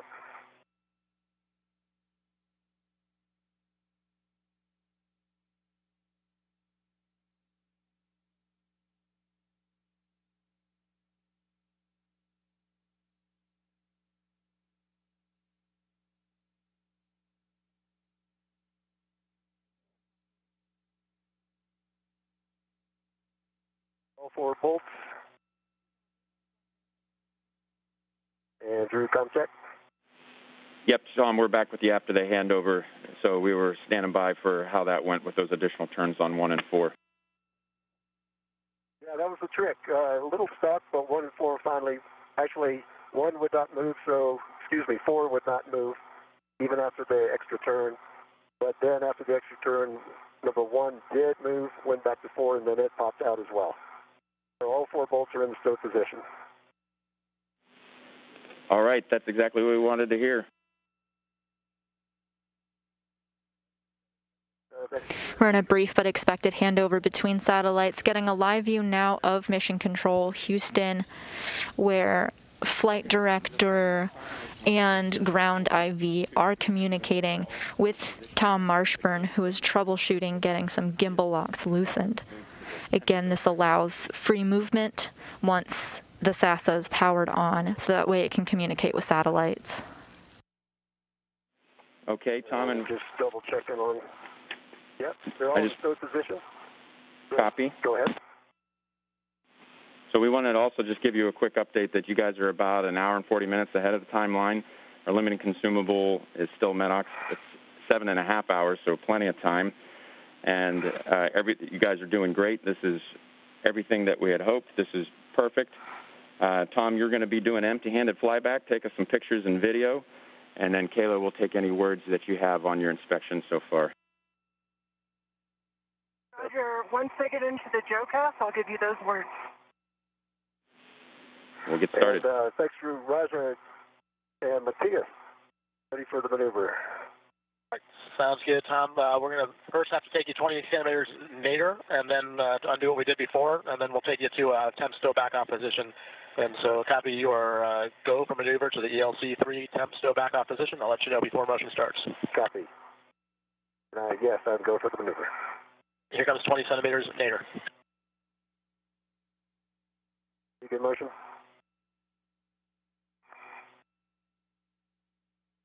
We just got confirmation that well ahead of schedule, our spacewalkers, NASA astronauts Kayla Barron and Tom Marshburn, have installed the spare SASA to the International Space Station's P1 truss.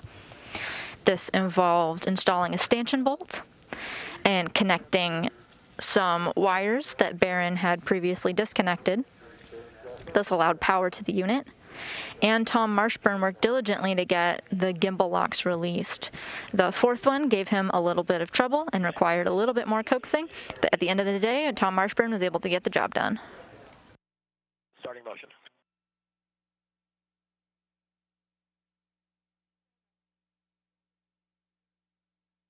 Begin motion.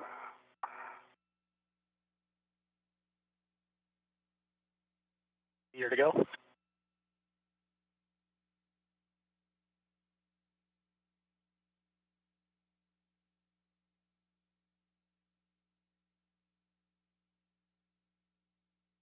Good motion. 10 centimeters ramping out. Okay, next will take me about a meter port. Copy, meter port, seek in motion.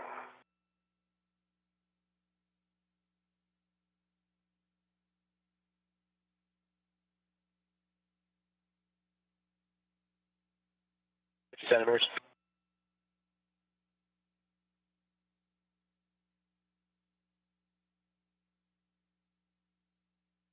Okay, wrapping out. Motion's complete, so we're going to set up for a JOCAS now. All right, NGCA. And Tom, we copied your go for SASA power up, so we're working that now.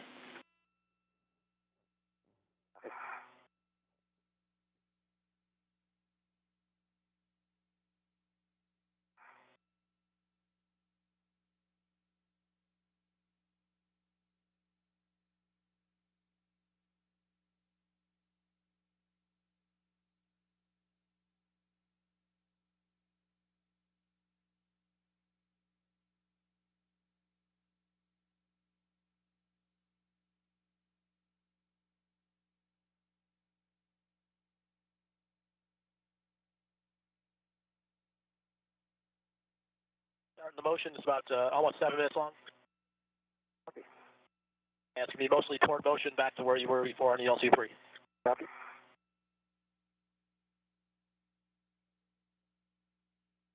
And Drew, when you're ready to copy, I've got words on the condition of the completed SASA RFG. We're all listening. So I have a good view of the, what would be the sort of nadir face and then the larger surface area face that faced outboard when it was installed. Right now I don't have a great view of the most zenith face, but on the main area of the RFG that would face outboard when installed, there's discoloration on the 93 along the most proud area.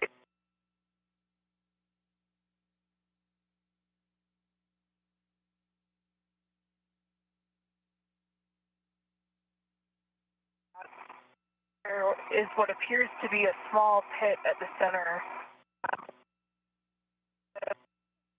MMOD strike.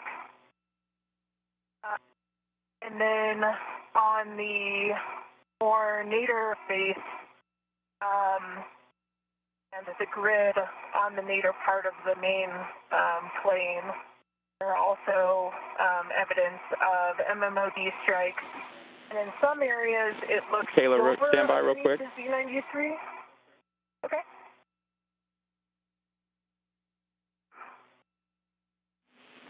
Kayla, we were going through a period of pretty ratty calm there, so we lost some of that. I'll stand by for one moment.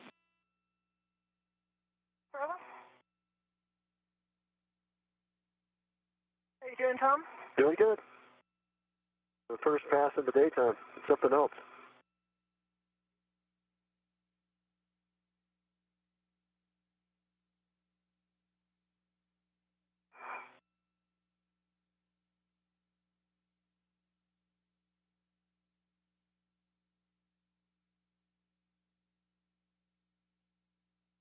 Barron and Marshburn now preparing to power up the SASA. This is the spare that they took from the express logistics carrier over to the P1 truss to replace the degraded unit. Following its successful power-up, they will head back to the ELC and stow the degraded unit. I'm sorry about cutting you off there. Oh, no problem at all. I was just also mentioning that some of the spots that look like MMOD strikes, it looks just like, sort of matte silver metal underneath. And then other areas are more like a brownish orange color around the area of the hit. I don't know if that is just some sort of oxidation or something, or like the age of the hit. But from my vantage point, I can probably see at least 10 small MOD strikes. I was able to get some, what I think will be decent pictures of the faces I've described. and I might be able to get eyes on the other face once we have it installed on the frame.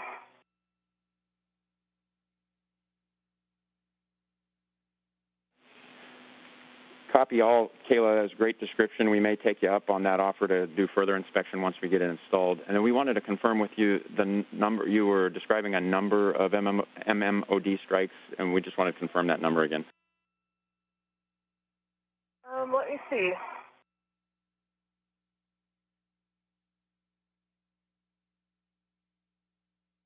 I would say I can see 11 from my perspective.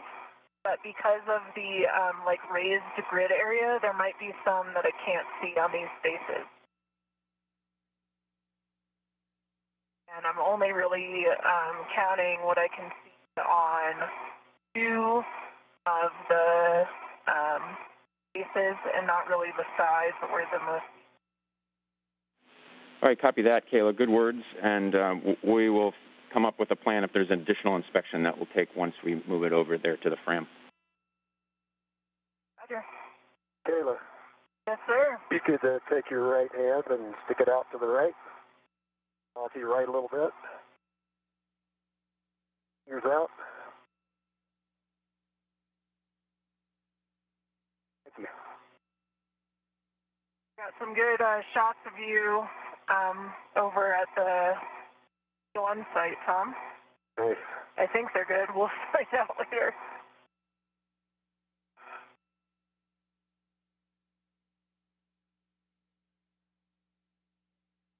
About 90% done with the move. Copy. Roger.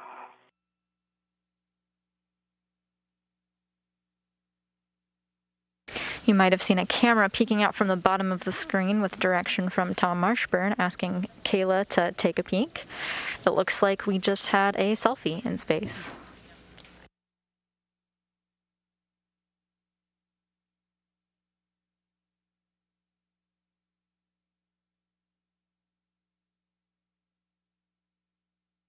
There we go. Before the quick photo, Kayla Barron was communicating with the ground, giving a visual inspection of the outside of the International Space Station. And we are ready for maneuver to GCA to publish, to staff to transfer position. And I'm ready for GCA to publish. Are you good with comms? Yep. All right, start GCA. Publish. GCA, it's to be about 2.5 meters nadir. I'll let you know before the motion starts. Copy.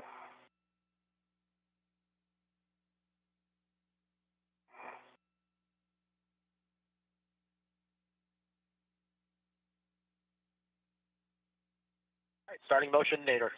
Copy. Secret motion.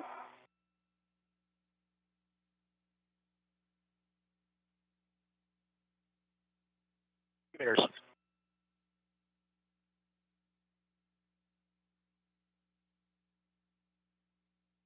It's tough to tell on your screen, but on the right side, the robotic arm of the station is gently moving astronaut Tom Marshburn. 1 meter. Copy. You.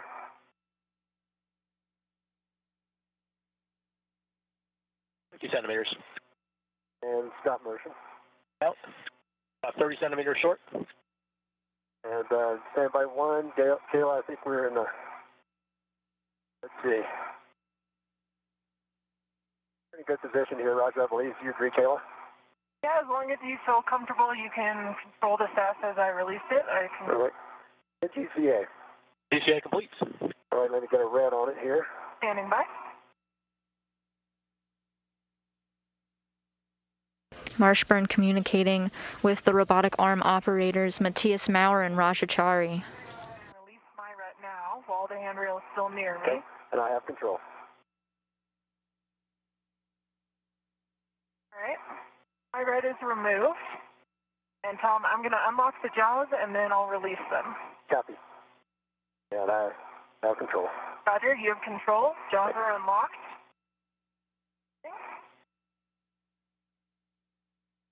This is released. I've got it. Got 2 hands on it now. Roger. And Matthias and Roger, I believe we have a GCA to publish coming up next. Confirm, yep, we're just switching the frames.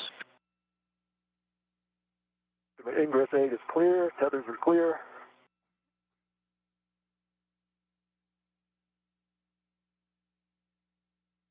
Well, that's in work, Tom. I'm going to work on getting into a better position to monitor the alignment pins.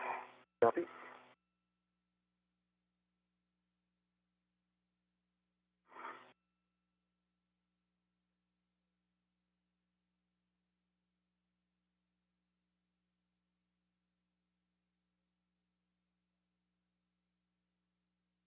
All right, Tom, the command frame is switched to body frame, and we are ready for maneuver to GCA to publish SASA FRAM stow position. Copy, ready for the let's start GCA, and body left, 1 meter. Copy, yep, that's what we've got for you. Marshburn and Barron now moving to the Express Logistics carrier where they're working to soft dock the degraded SASA into the FRAM.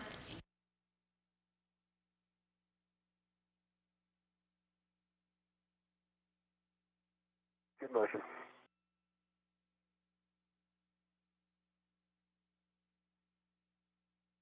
Watch your left arm a little bit there. Roger, give me 1 second. I'll move away a little bit. 10 centimeters ramping out. Okay, that's the published position. How's that look? I'm going to need Nader, but let Kayla move down, and the crew lock bag will need to be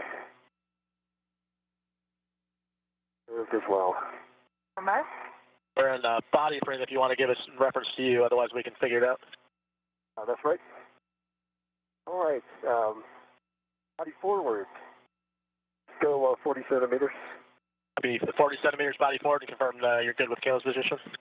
Copy, and good with Kayla's position, if she's good with it. Yep. Okay, and just watch your boot plate. Copy. Eyes are on it. Thank you.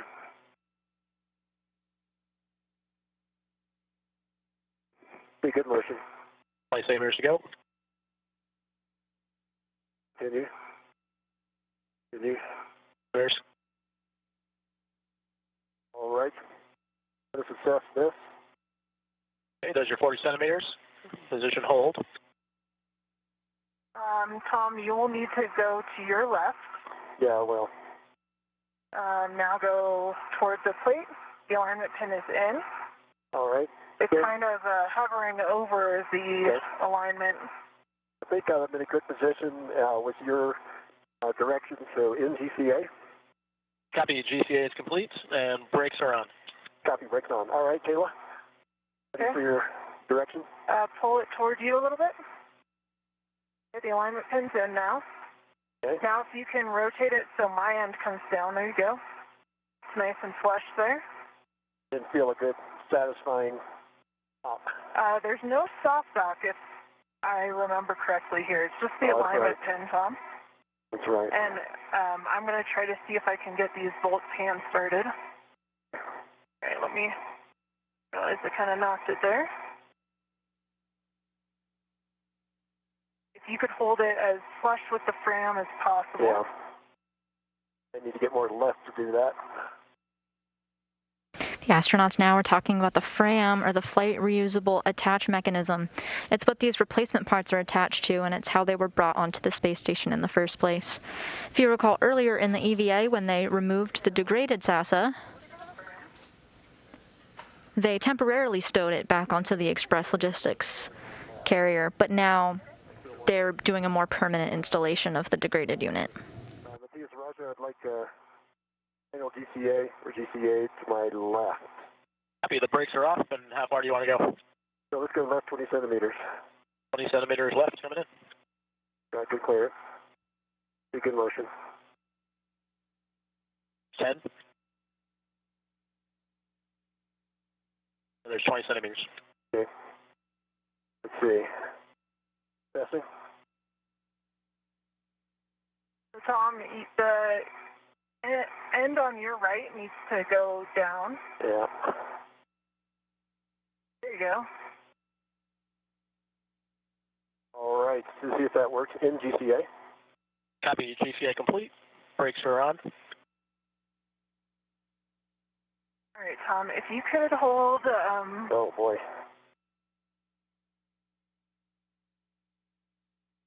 challenge here is to get these hands started. They're going to have to be pretty well aligned. Right. So right here is a really good position, I think. You keep it stable if I remove my hand. Let me go manual another 20. Roger Matias, another manual to my left 20, or GCA to my left 20 centimeters. Starting GCA, 20 centimeters body left. The brakes are off and starting motion. Okay, good clearance. Good motion. Okay, wrapping out.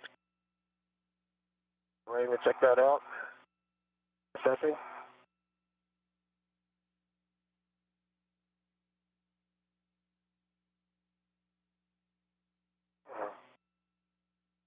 Let's try this in GCA.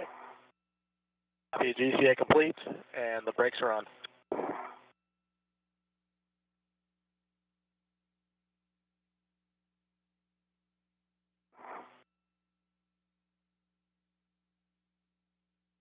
Looks like it was turning.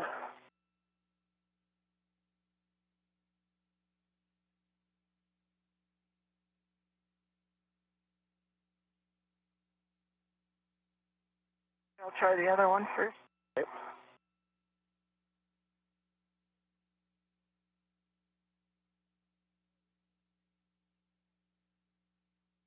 Maybe I will put down my VRT, Tom, and that would help us. Okay. The next move would be to move in the arm again, so I'm more in like your position.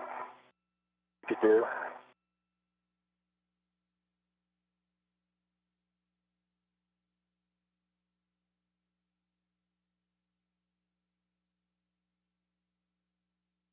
I have my VRT. All right.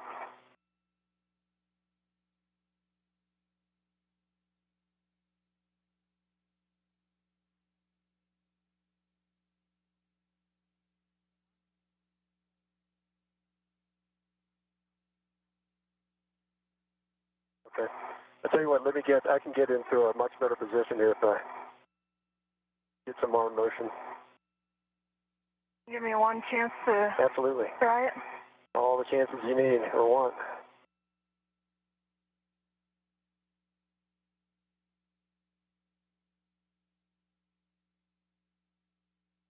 Now, the real challenge here, difficult to tell if they're really over the... You can see the witness from the prior SASA. We're aligned just right for that, below where it's not oxidized. Yeah, I've noticed that too. Like a little outline there. Yeah.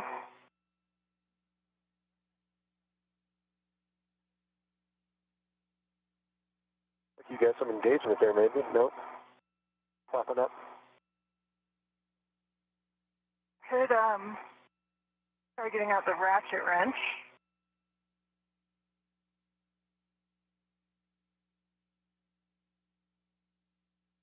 Or Let's see. we could ask if you could just try driving it with the PG. It's got some play in it, but it's not just coming all the way up.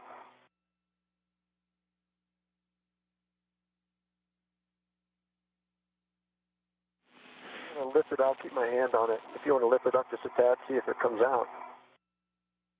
Oh, it's I think it's a... retracting back out, so I don't think it's engaged.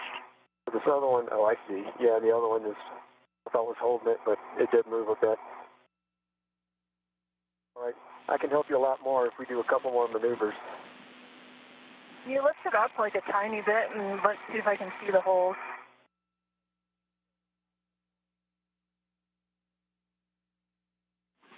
Kayla, we wanted to give you the... Go back in. Kayla, we wanted to give you the additional words that we can use PGT at a low setting, like an alpha 1 setting, or like you suggested, the ratchet wrench. Either two of those you would like to try or go with. Yeah, let's give that a try. Let's try the PGT first since I have it handy. Okay. That works. And then when you have a moment, Kayla, we'd like you to power your HECA off. It's getting a little warm.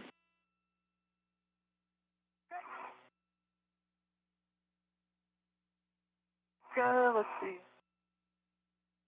If you're just joining us, NASA astronauts Tom Marshburn and Kayla Barron are on a spacewalk to replace a faulty SASA unit. Right now, they're stowing the degraded one. Earlier in the day, they had worked to remove it from its original position on the P1 truss, grab the spare from the Express Logistics Carrier number 3, and replace it in the degraded SASA's original position. They had temporarily stowed the degraded SASA, but now they're working to permanently fix it onto the spare parts section of the International Space Station.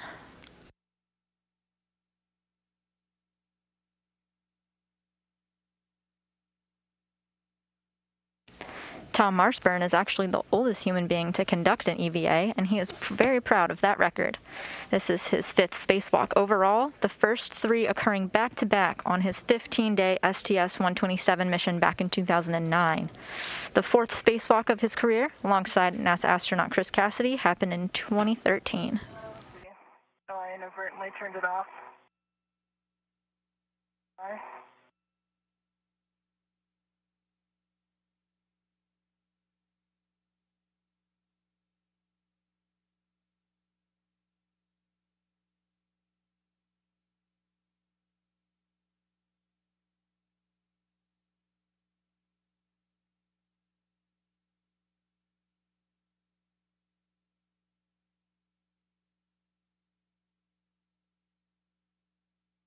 Tom, I'm thinking that it needs to rotate the left side toward you.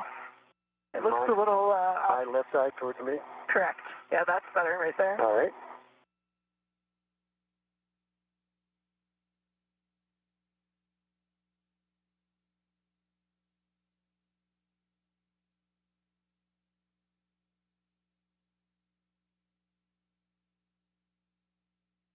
And, seem to be no joy there. okay. Why don't I go for a better position for myself? I think I can help you out a lot more. Okay. All right. And T.S. Raja, another GCA. We're ready. Brakes are coming off. Where do you want to go? Okay, 20 centimeters body left. 20 more centimeters body left. Starting motion. Good motion. Centimeters. Wrap it out. Okay, body up. Kayla, if you can check over my head, I just can't see it. I think I'm good. Stand by. All right. How far do you want to go up? I'm going to go up 30 centimeters. Okay, copy. 30 centimeters body up, and Kayla's got your head clearance. Your head's clear. All right. Starting motion. I see good motion. That's great. And then body pitch forward, 20 degrees. Got good clearance. Okay, body pitch forward, 20 degrees. Good copy. Starting motion.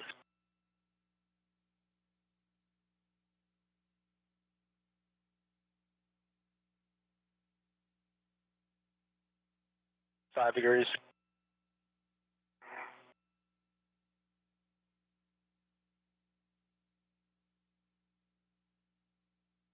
Degrees.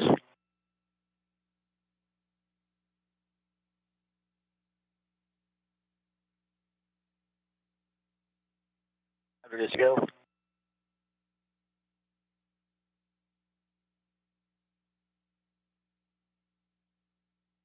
Wrapping up.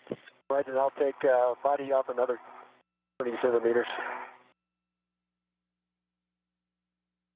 Copy. Body up 20 centimeters. Copy. Starting motion. And there's your 20 centimeters. All right, stop motion in GCA. Copy. GCA complete. Brakes are on. Copy. All right, try not to side load it, but now I can control it a little bit better. It's not currently flush. Okay, working on that. Yeah. Need to get my hand on the inside here. Yep.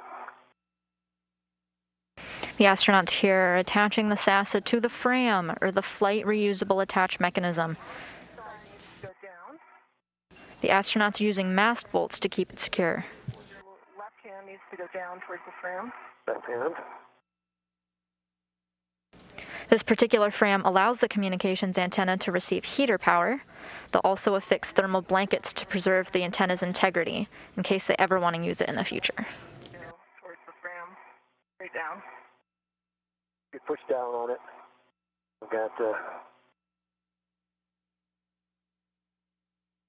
how's that? We'll see here.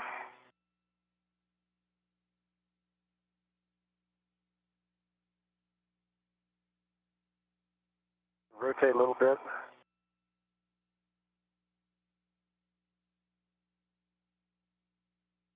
Do you think you can reach the bolts? Give it a whirl. If I were to hold it down? You can hold it down? Yeah, I might be able to do that. This one certainly.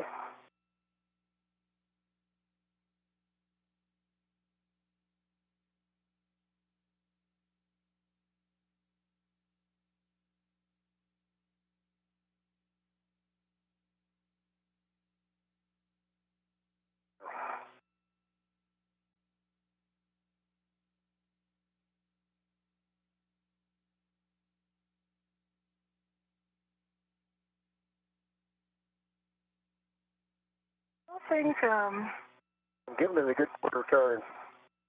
Tom, we've got good clearance if you want to go body forward, if that would help. I'll take it. could you put a hand back on it? Yeah. Okay, Roger, stand by one. I'm going to put a hand back on there.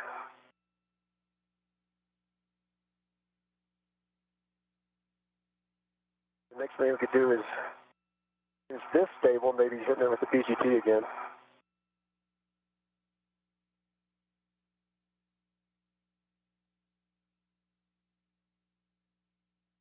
I think we're just not quite aligned here. Yeah, just slight. And let's get the PGT out and push down on it. I can wiggle it until you feel it go in. So doing all that plus trying to turn it with your hands is just not.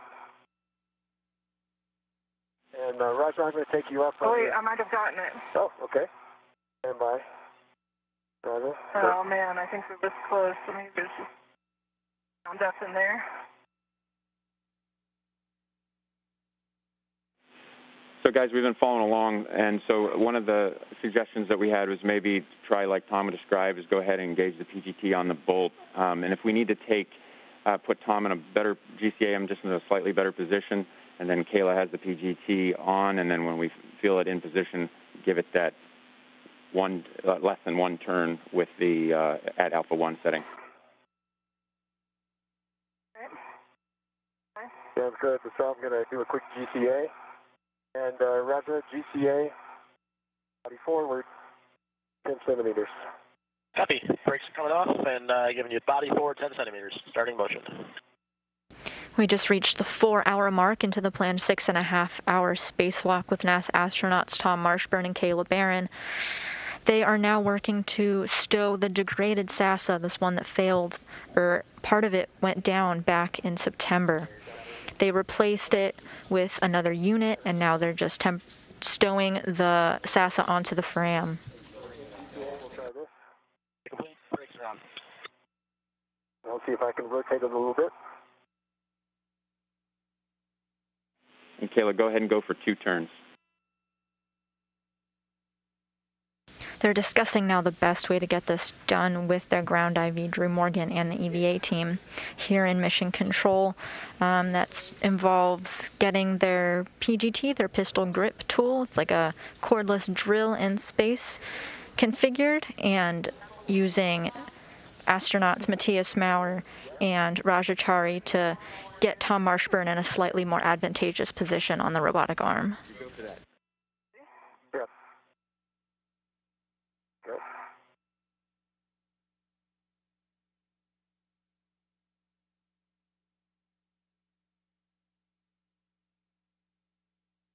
That went in as well. I think you're in on both. All right, good work, Ed. And Kayla, we're going to reset to alpha 5 clockwise 2, alpha 5 clockwise 2. As the astronauts got directions on their tool configuration from the ground IV, you are looking at a live view of helmet camera number 16 belonging to Kayla Barron. You are now seeing her point of view on the spacewalk today. Copy, Kayla, and your 5.5 to 9 turns. Okay.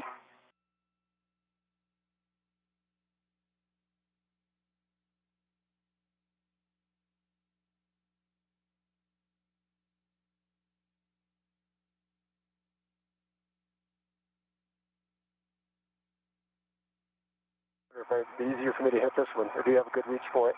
That was about 8 turns, and I think it torqued out. You agree, Tom? You trying to say that? I'm just going to put it back on there for you if you want to do it again. I think it's torqued out, Tom. Okay. I got a green light. 8 turns, 4.7 pounds. Okay.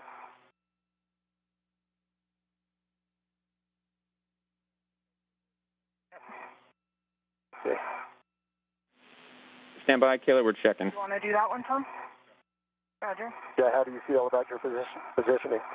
Well, I think you are probably in a better spot for it. Okay. We'll wait for the go, though. Right. Thank you. Well, guys, stand by on the second bolt. Copy. Standing by.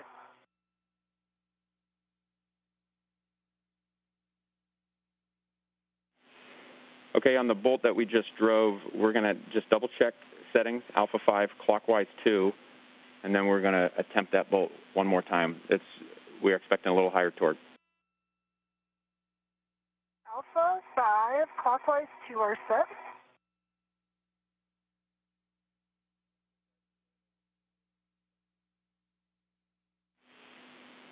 Yep, Kayla, and we'll hit that one again. We're looking for somewhere on the order of about 7 foot-pounds. This time I got a green light, 7.3. All right, that's a good install. Barron now double checking on her work. She installed the first of the 2 mast bolts to connect the SASA to the FRAM, the flight releasable attach mechanism. Good settings, 5.5 to 9 turns. Thank you.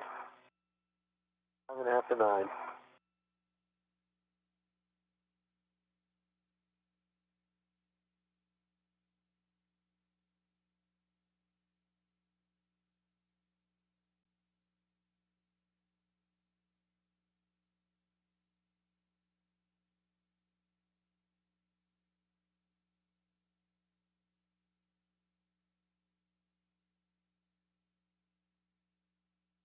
As Kayla Barron drives that second mast bolt to secure it, we'll sometimes get some Earth views poking out of her wrist mirror. The International Space Station is about to cross the English Channel.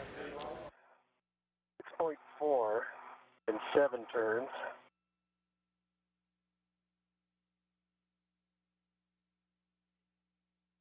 And I read 6.9 on the torque there. Okay, I might have missed that. Thank you. All right, that's a good install as well. Oh, great. All right, Tom, for you, we wanted you to assess where you are in your arm position, if you needed to do any GCA before we start installing the tent, the MLI tent. And then we're going to be standing by also for your go, whether we can move ahead with our Comm Swap, where we'll be swapping over to Space to Ground 3. That'll be seamless to you, but I will do a comm check there with you guys, but we just want to hear that you're in a good position with the arm first. Okay. And I'm going to need to move around a bit. Let me just talk to Kayla for a second. So the shroud, don't need to worry about this side so much. We're going to be putting in 40 fasteners on this side and there. Yep. The folks here in Mission Control confirmed a good installation of the degraded SASA unit. And Matthias, Roger? Copy, we're ready. Do you want us to back out those other inputs you put in, or just go from here? I'll start by doing some of that. That is body back by 20 centimeters.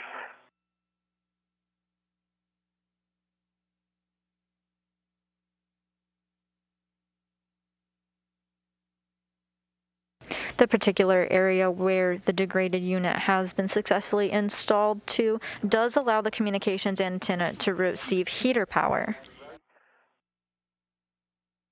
27 meters. Pretty soon, Tom Marshburn will work to reinstall the multi-layer insulation, the MLI, which is another layer of thermal protection for the unit. More if you want. That's the 20. So that's good. And I will need heat down by half a meter. Good motion. And stop motion. That'll be stopping motion. I think that'll do it. I can reach everything. Guys, I'm going to break in real quick. Kayla, we're going to have you stand by on the MLI tent for just a couple moments. Okay, standing by.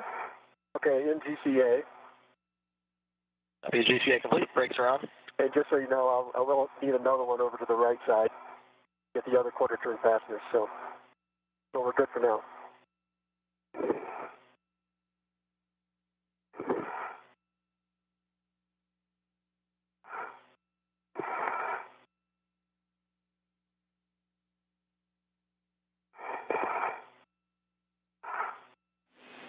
So, Kayla, what we need is a thorough inspection of the low-gain antenna side of the RFG, the part that you probably weren't able to see while it was in the temp stow location.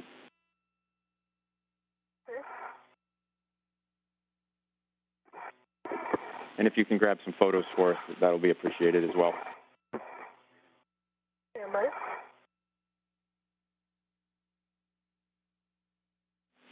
And Tom, for you, if you are in a good position with the GCA and you're content with where you're located there, what we want to do is hear your go for the Comm Swap. All right, let me just check with Matthias and Raja. You guys good for the Comm Swap? We're good with that. You mentioned maybe needing a little more GCA for that other quarter turn fastener. So if you need that first, we're happy to do it. Otherwise, yeah, we're good. That'll be the next step in the shroud installation. I can only get one side of it from here. I can't get both sides with one position, so. Yeah, then we're fine with the Comm Swap. Okay. Yeah, Drew, we're all good with Comm Swap at this point. So you have a go. Okay, Tom, we copy, and Raja and Matthias know what to do if we lose comm for greater than 5 minutes. But otherwise, seamless to you. I'll check back with you once we're configured. Copy.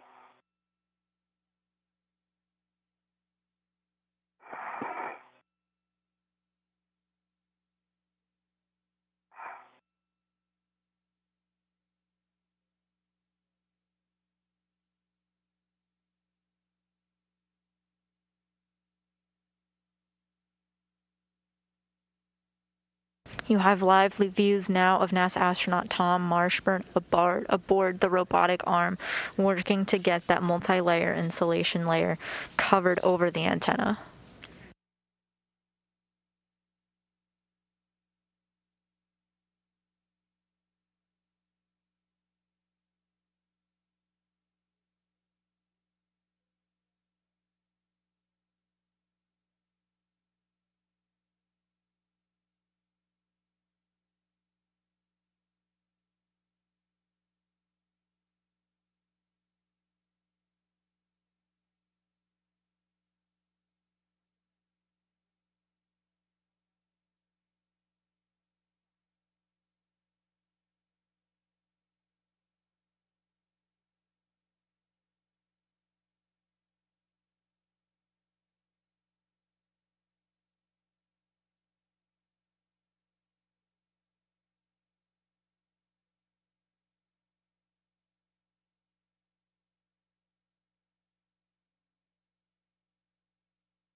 Getting live views now from NASA astronaut Caleb Barron's helmet camera on her very first spacewalk of her career as she puts the finishing touches on the stowage of the degraded SASA unit back onto the Express Logistics carrier. The unit is in good hands, attached to heat and getting its nice blanket on. It's a degraded unit for now, but in the event that they ever want to repair it and use it again, it is available for them to do so.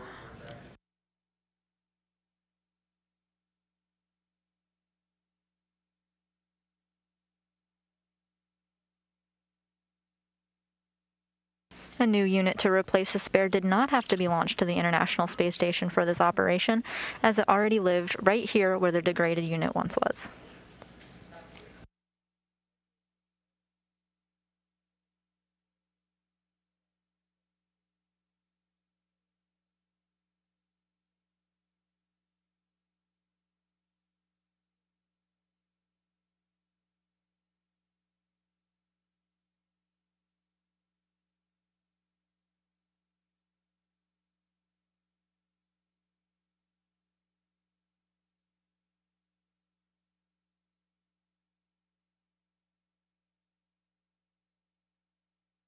We're in a brief but expected handover period right now.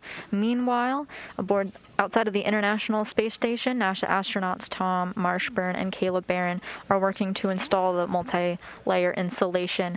This is a big thermal blanket going over the antenna for protection and thermal protection as well.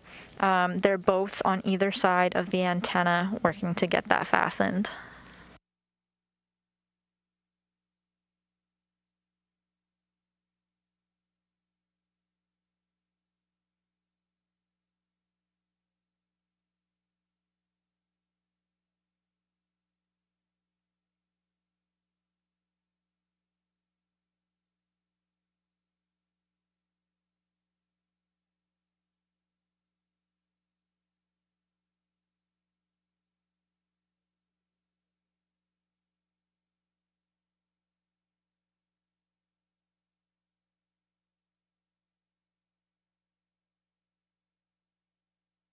These two spacewalking astronauts launched to the International Space Station as part of the Crew 3 mission just earlier this month, and as you can see, have already hit the ground running.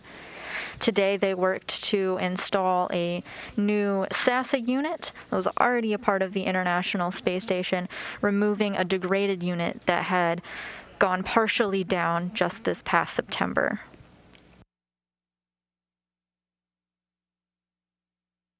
Because of other communications redundancies aboard the International Space Station, this spacewalk was not a huge rush when it went down in September, but now the International Space Station operations has time to do the spacewalk, and Caleb Barron and Tom Marshburn have executed it ahead of schedule.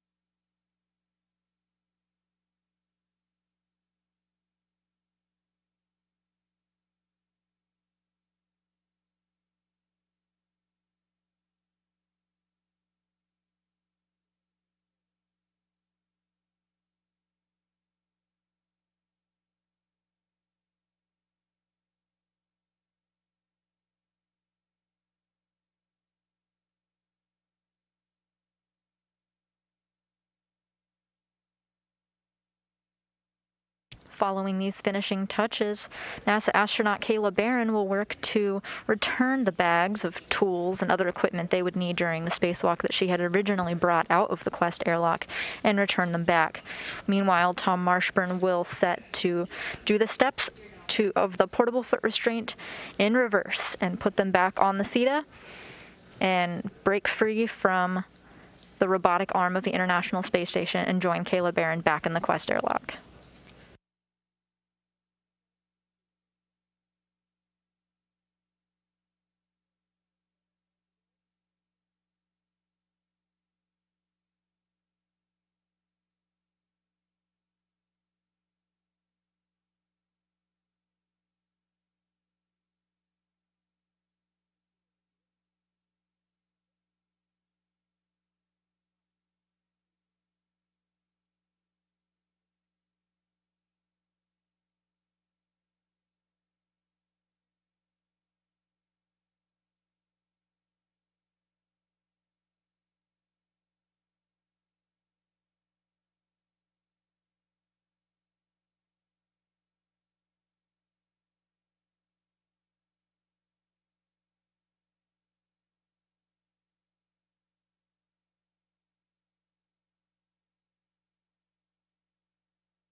You're looking now at a live view, this time from the helmet camera of NASA astronaut Tom Marshburn, as he gets that thermal protection covering hooked onto the communications antenna.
During the installation of the spare SASA where the degraded unit once was, Kayla Barron had attached some wires that gave the unit power, and Tom Marshburn was able to switch the unit on. This all occurred before they went to go stow the degraded unit.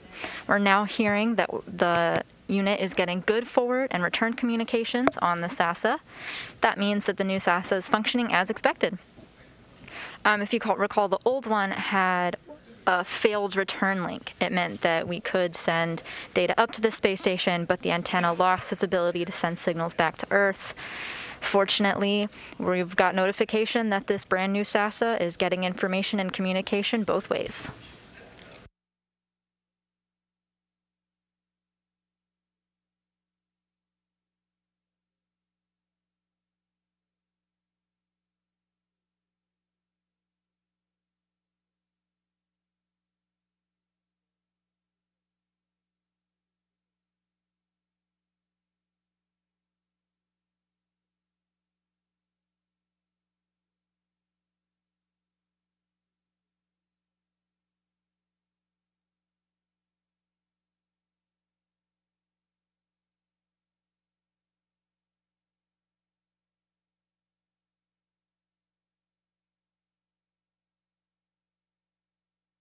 You're getting a live view now of NASA astronaut Kayla Barron's helmet camera. Her heck of use, these high-definition cameras.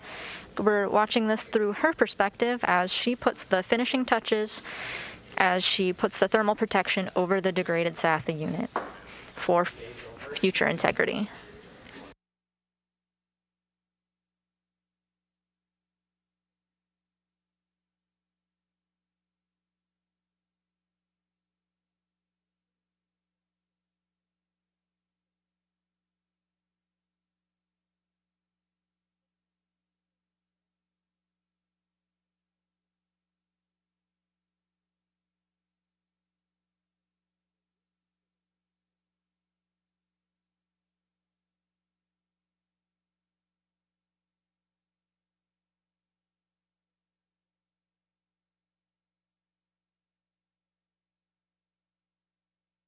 While this blanket that you're looking at may look thin, it's actually made up of several layers sewn together of varying materials, including mylar, for the purpose of being able to withstand the swings from hot to colds that the space station experiences several times per day.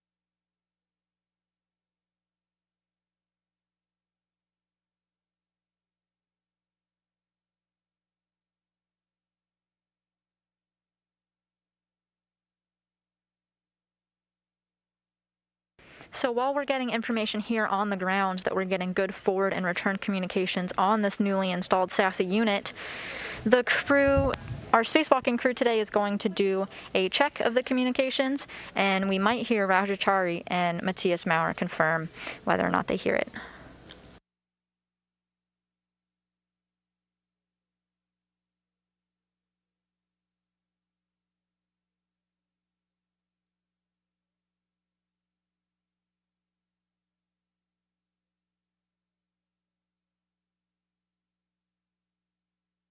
In addition to these voice checks, the spacewalking astronauts are also going to check out their own equipment. They're going to do a hap check and glove inspection, as you've heard them do several times throughout the spacewalk. This is just one more step before they go back into the Quest airlock to conclude the EVA.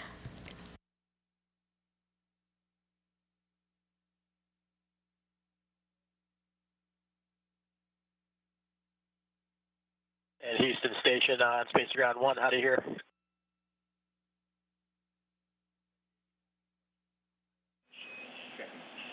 Station Houston, Space Ground 1, read you loud and clear. Let's move to 2.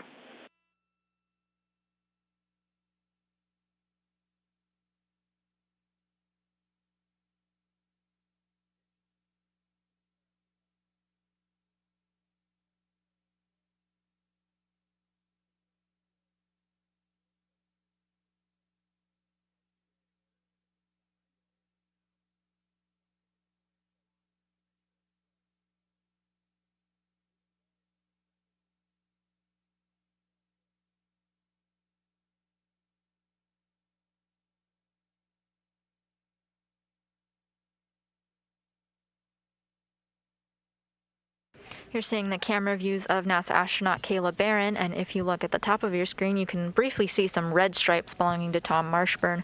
Right now they're confirming with the ground that the thermal insulation is where it needs to be.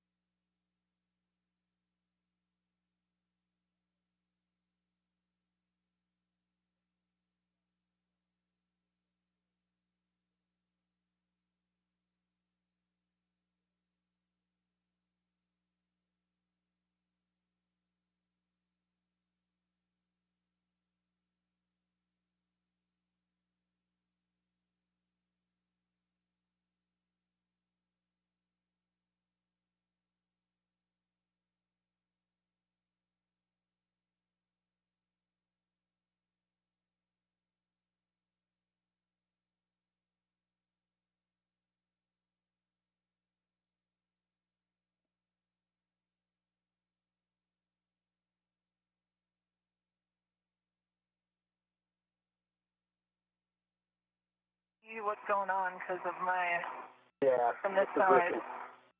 But these should adhere. Oh, I see.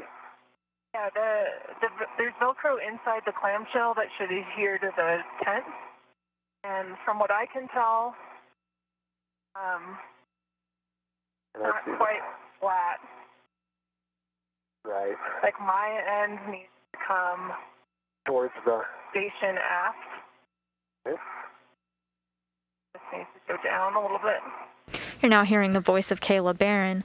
Went quiet for a little while because she had switched over from space to ground to another method of communication to test out the SASA, and we confirmed that those communications checks were good.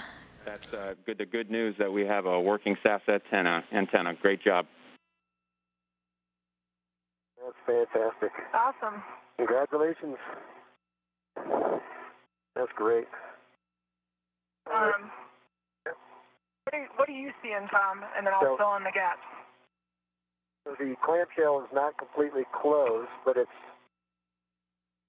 As Tom Marshburn and Caleb Barron put the finishing touches on the thermal insulation here in Mission Control Houston, we got a couple of cheers hearing the good news that the SASA is working and functioning fine.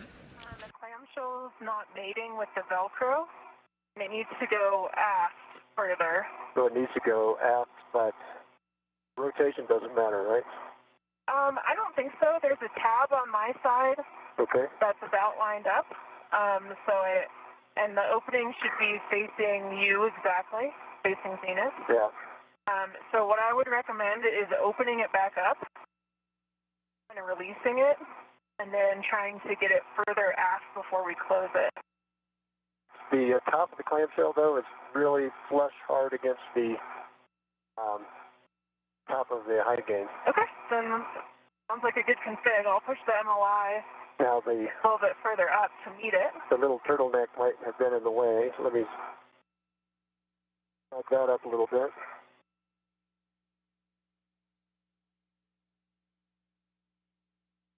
Yeah, that little turtleneck piece is, for lack of a better word. That's looking pretty good right there, Tom, if you close it. Okay. I think there was a little flap was in the way. We're trying to close it now.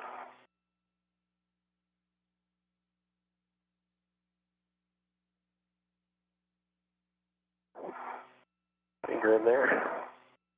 Looking much better on my side in terms of alignment. There we go. That's a lot better on this side right now, too. Yep, I'm a lot happier with that. Hard. Looks good, Tom. Oh, no, came undone. Yeah, I got to get both straps in. Okay. There's one.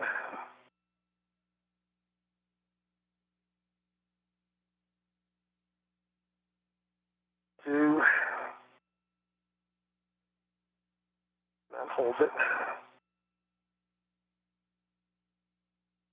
Okay. Looks pretty good. I concur.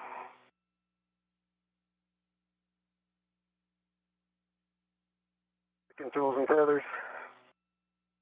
I'm all clear. How are you for me taking off from here? I'm go. Okay. Looking at your safety tether, everything look good? Everything looks good on my end. And if you don't mind yawing just a little bit, double check your safer handles. That one looks good on your, if you yaw to your left. And you can't quite see that one actually. I can see that one on your left hand. I just can't quite see your... It's down. I feel it. Okay. You can feel your right one. And I think I'm good for the trip back. I concur. Great. And so guys, just real quick, I just want to check in with you. Check with you on a couple things. First, we want to get a glove and hap check from you. And we also wanted to give you the big picture that we're still about an hour or so ahead of timeline, and we think that we're going to have the opportunity to get to some of these get-aheads.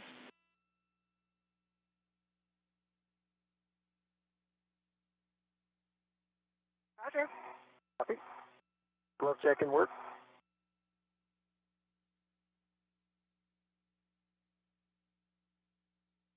All right, Tom, and while you guys are doing the checks, we're ready to get you set up for the next maneuver. We'll have to back you out of some of the GCAs you gave us first, if you're ready. Okay, stand by. Just one quick comment. I've got a dry half through, and the small finger of my right hand has a couple of very small smudges on it, but otherwise the RTV looks really good. And for me, I still have some of those. They started out as kind of black, but now they've rubbed off of it, the dark smudges on my fingertips. And I've noticed on my very fingertips and kind of the fingernail side, there's some sort of like eraser wear-ish wrinkles, kind of wrinkle ridges. I'm trying to show you guys that in my camera. I don't know if you want me to turn my HECA back on for you. Checking.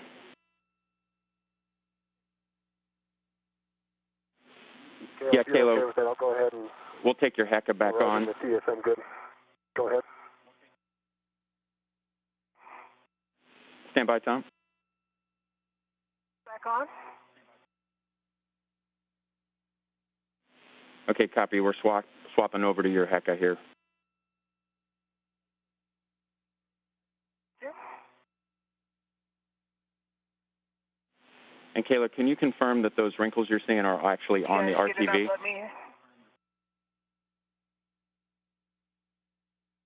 they're on the RTV. Copy. It's like on the. Can you see my right hand, Drew?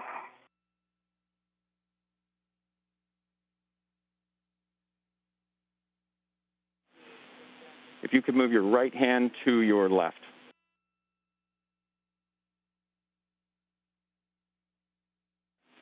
Touch more.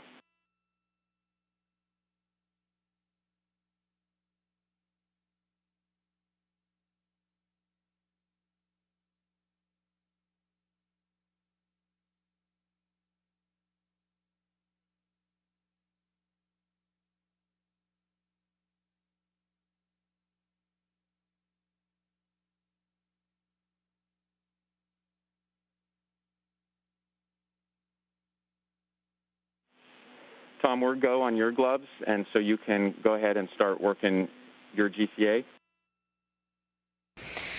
You're now getting views through NASA astronaut Kayla Barron's helmet camera. She's providing a glove check as she's done periodically throughout the spacewalk. Go ahead. Okay. And Matthias and Roger, ready for GCAs to back out. Okay, so first we're going to undo the GCAs we gave you sort of all at once, and then we will reset the command frame and get you to the back-off position. So when you start in GCA shortly, you're going to go body aft first. Body aft first. Copy that. Starting motion. Good motion. We're also pitching you is the same time here. Copy. At the completion of Kayla Barron's glove check, where she reported the status of her gloves down to the ground after handling the SAS equipment, we've now switched to views of Tom Marshburn on the robotic arm. Ramping out the body aft, and the pitch is done, and we're taking body left about 70 centimeters. Copy. We have good clearance all around. Sorry, right.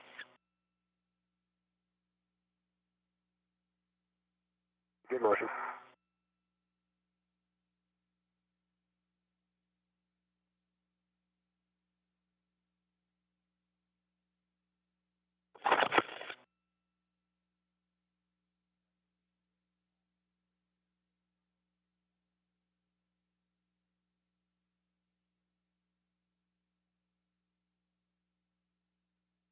See body down now.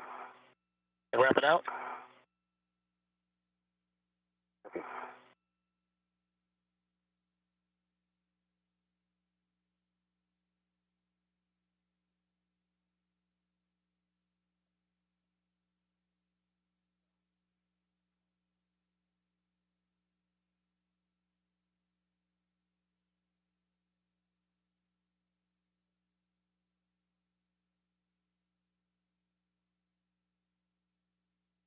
All right, we're just reconfiguring frames, and we'll let you know when we're ready for the next motion. Copy.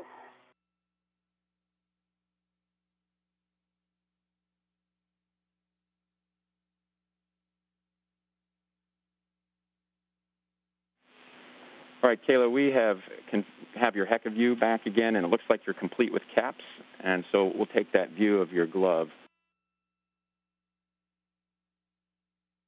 Here am I.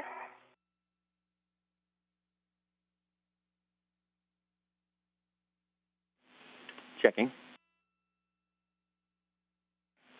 And we're handing over. All right, Tom, and the command frame is switched to the ISAC's internal frame, and we're ready to maneuver you to the...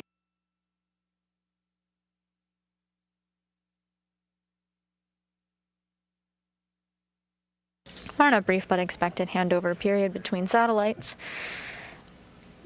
In the right corner of your screen, upper right corner, you see our flight director, Vincent LaCourte, and our ground IV, the one communicating with our spacewalking astronauts whose voice you might have heard throughout our coverage, earlier communicated to the spacewalkers that we may be able to do some get-ahead since the crew completed their tasks ahead of schedule. We're going to continue with those gloves. Roger, good to continue.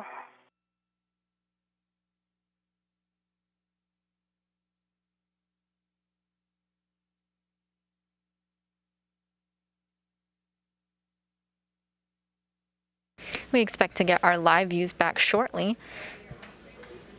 We know that Kayla Barron's helmet cam is on and is looking at her gloves for an inspection at the moment.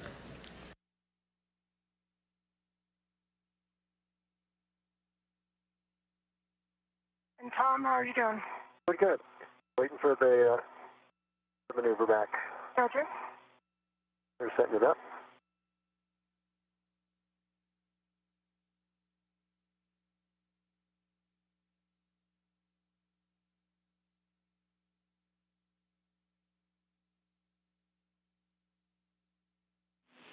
Tom, for you, when you have a break in GCA comm, we'll take your bag inventory. Copy. I'll do that once they start the maneuver. Copy, that works. You're not currently in GCA, correct, Tom? I'm not currently in GCA, that's affirmed.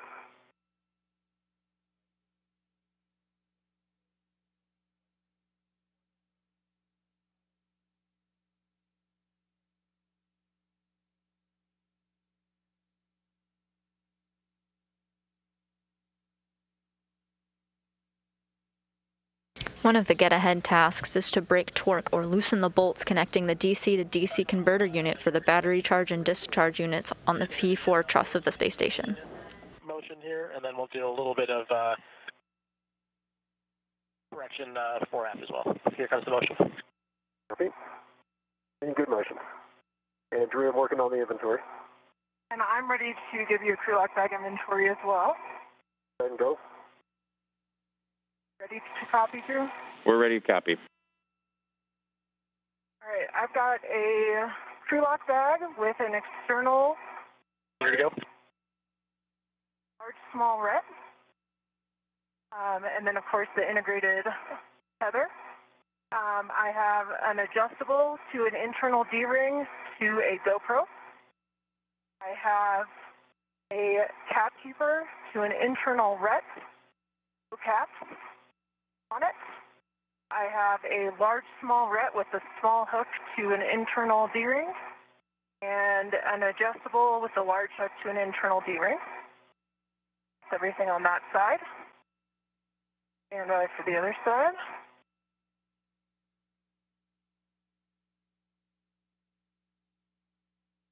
Hang out.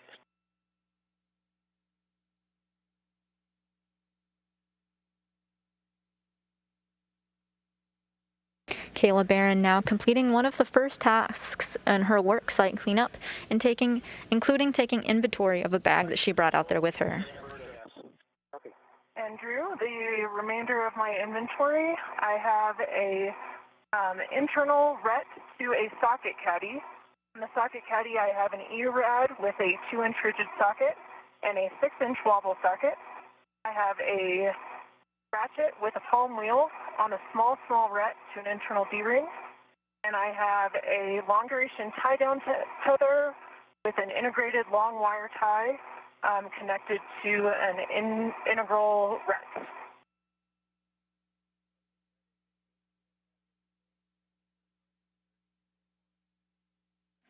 Checking. All right, Tom, are you ready for the Joe cast? Ready for the Joe cast. It's about 7 minutes long. Copy.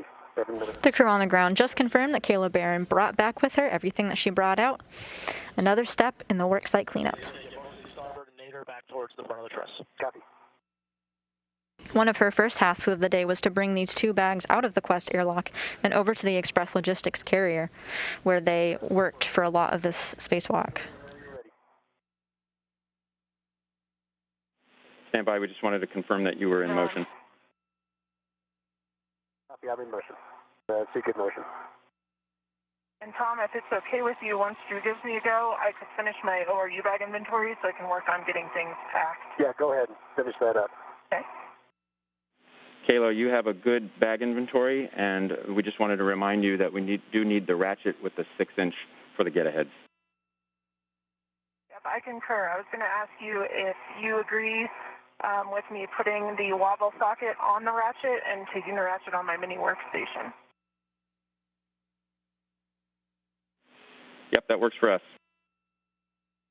Okay, and for the medium ORU bag, I've got a large small ret to the bag, to an adjustable, which is tethered to the MLI, and there's also an adjustable across the bottom of the bag.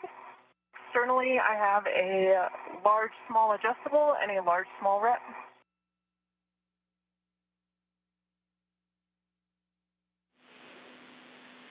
So, Kayla, we are going to need the ball stack and in the bag.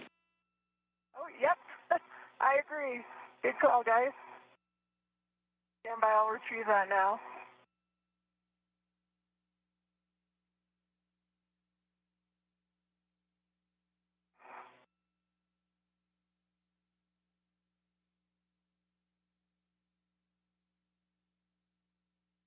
Hey, go ahead, Tom. Okay. Just interrupt me when you want. Roger. So you can keep on moving. Hey, Drew, if you're ready, I'm ready for an inventory of the crew lock bag 1. Ready. All right. I'm looking on the outside of it. It's got a small set for the external D-ring and also a large small adjustable on the other D-ring. Have a GoPro on an adjustable to an integral ret.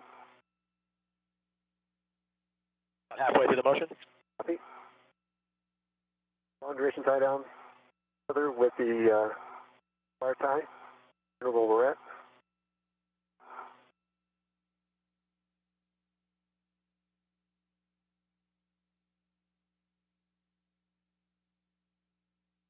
Active wrench.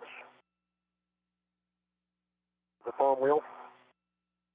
A small ret. To an internal D-ring.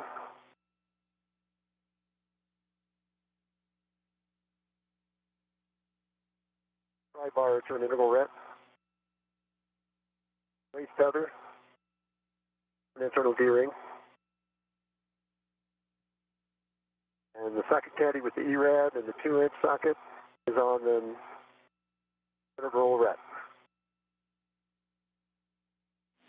Checking.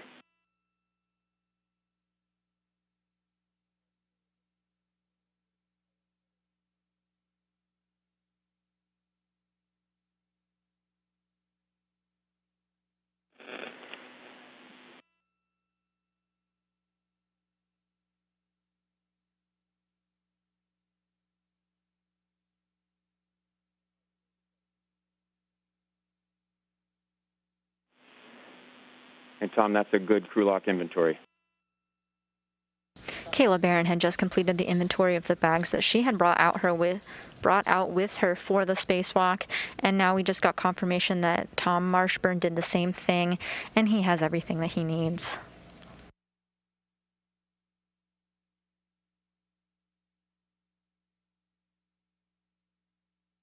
These will be brought back to the Quest airlock with the exception of the tools needed for some of the get-ahead tasks.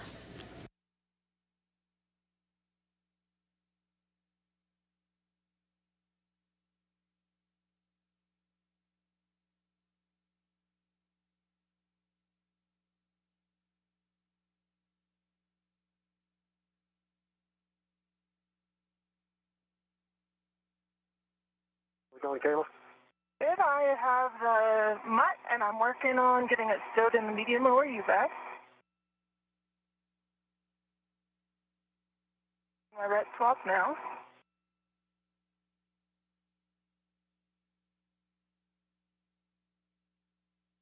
That's a beautiful task that's sitting there. Already looking around. Got my visor down. Getting mine. We're now in an orbital daytime as Kayla Barron was calling out that she has her ret and her mutt. This is the retractable tether and the multi-use tether.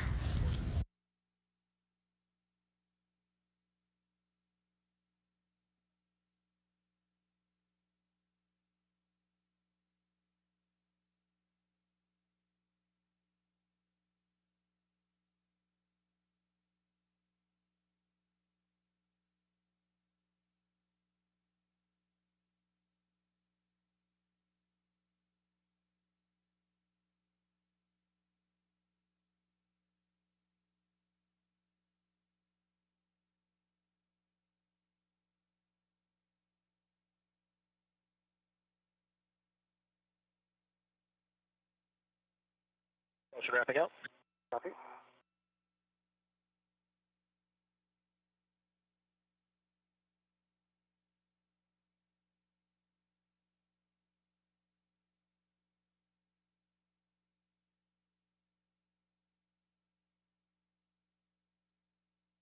Your position hold. We're going to reconfigure here, and we'll be setting up for a GCA to publish APFR egress. Give us a few seconds. Copy.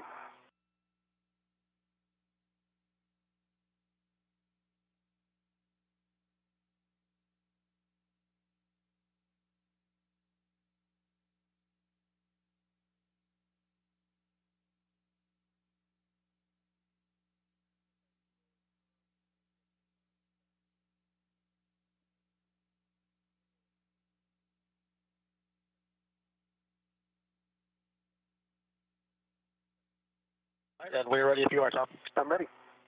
My good clearance egress 8 is in. Copy. We're ready for maneuver to GCA to published APFR egress and roll position. Ready. Be about 1.5 meters nadir and then 1.5 meters aft. Copy. Ready for the maneuver to GC. Copy. Starting motion. To maneuver.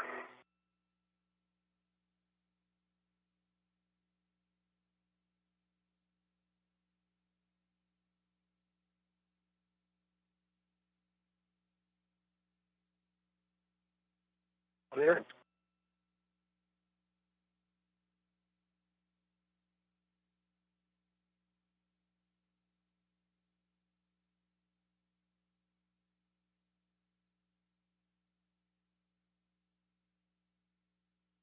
Centimeters. Space walkers Tom Marshburn and Kayla Barron are now wrapping up their tasks for the day. Kayla Barron's cleaning up the work site while Tom Marshburn is working to stow away the robotic arm.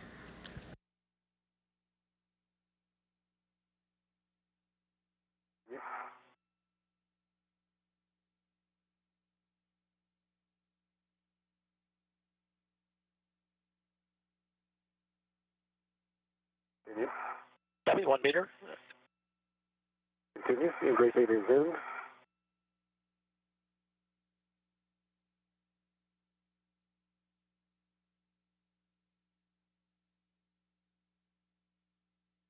And stop GC motion. Copy motion. About 40 centimeters short of the published. 2 centimeters short. Checking. I'll take the other 40. Copy. Continuing motion. Just watch your boot plate. Watch it. You're going to stop motion. Copy motion. About 20 centimeters short. GCA. GCA complete. Brakes are on. Copy. And Drew, I believe I'm ready for egress.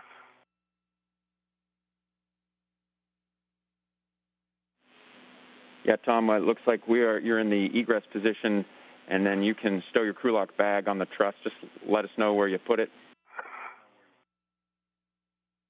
Copy. Aggressive. And Drew, I have an update for you on my bag inventory. We're standing by. The mutt ball sack mutt is attached by a large small ret to a D-ring on the adjustable equipment tether that's tethered inside across the bottom of the bag. And my ratchet wrench with palm wheel has the 6-inch wobble socket installed with a pit pull test. That's on my mini workstation now. And if you agree, I will stow the crew lock bag in the medium ORU bag. That sounds like a good configuration, Kayla. We'll go for that. While Barron works to stow her bags that she brought out in the Quest airlock, Tom Marshburn got the go to egress the robotic arm. He'll then work to remove the portable foot restraint and store it on the SETA, which lives on the outside of the space station. He will not need to bring it back into the Quest airlock with him. And Tom, you can go ahead and retract that ingress aid. Copy and work. Thank you.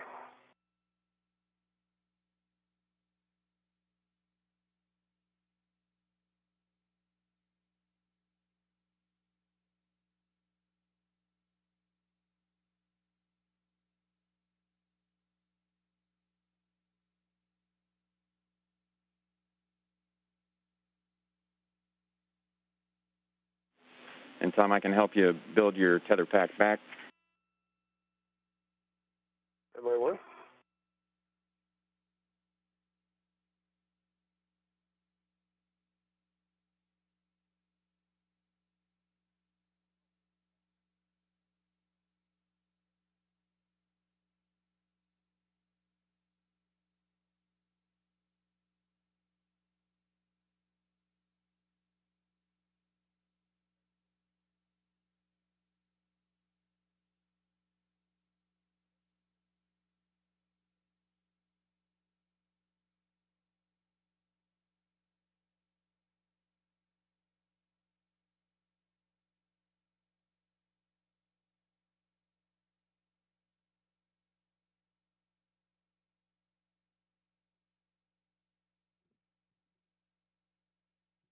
Hey, Drew, the crew lock bag is stowed at 8,700. Let's see the handrail. Okay, copy. And then when you find your green hook, then we just want you to tether to that.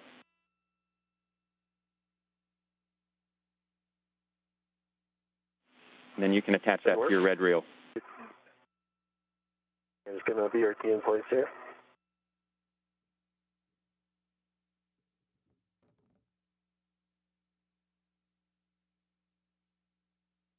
One for the green hook. We're right to it first.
Kayla, we're about 2 minutes from handover here, from a handover, and I just wanted to double check you were feeling good to work some of these get-aheads for us.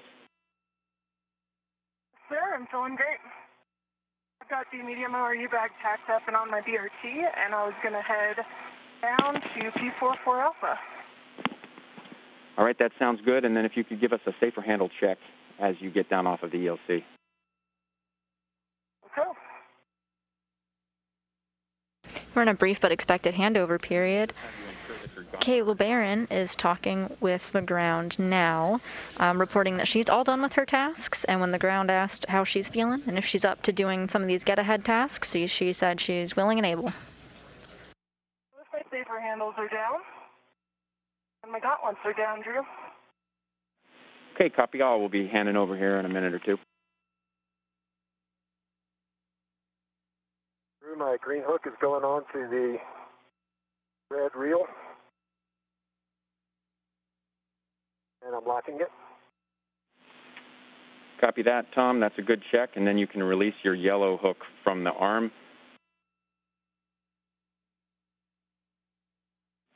Okay. Release my rat, and that didn't work. And then you'll attach it to your green rail and lock it in place. Copy.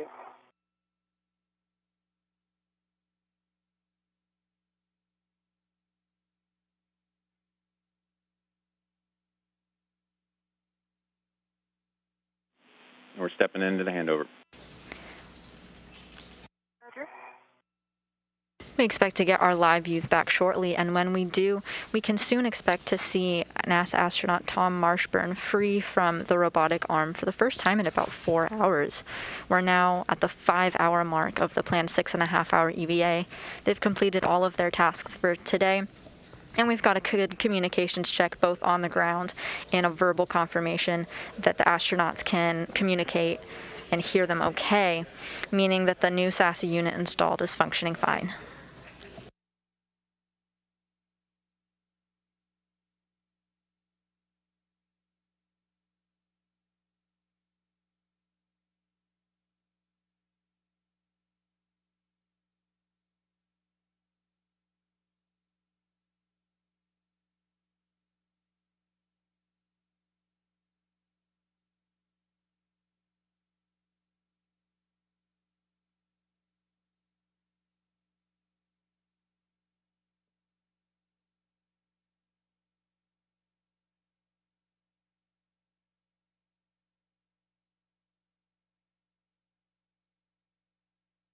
Each other check.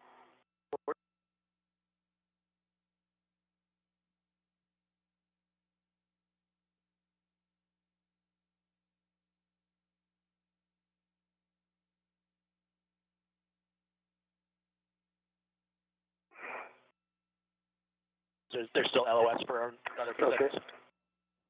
Thank you. I figured. Okay, guys, we're back with you. Drew, ready for a safety tether check for you? We're ready. My left D-ring extender, I've got a red hook. It is closed and locked. The yellow hook is closed and locked on the green reel, and the green hook is closed and locked on the red reel, and they're both one by one.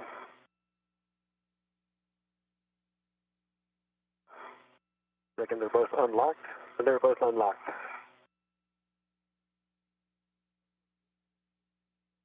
Copy.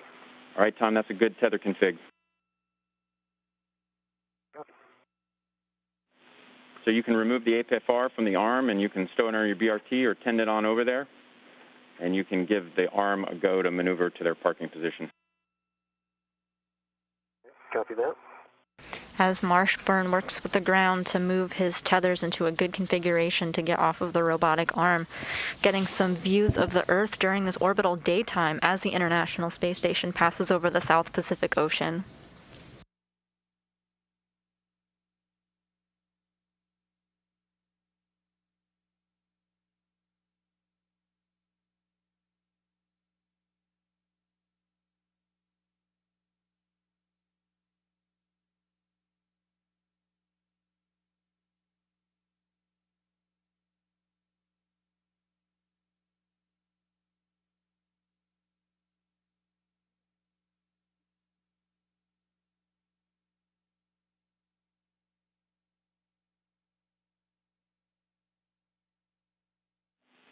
And Kayla, we wanted to check in with you. We know you got CUP checklist pages that were probably guiding you over there to the 4A IEA, and we're going for the 4A3 BCDU, which is there in the aft corner on the non-radiator side, on the part of the IEA nearest to you.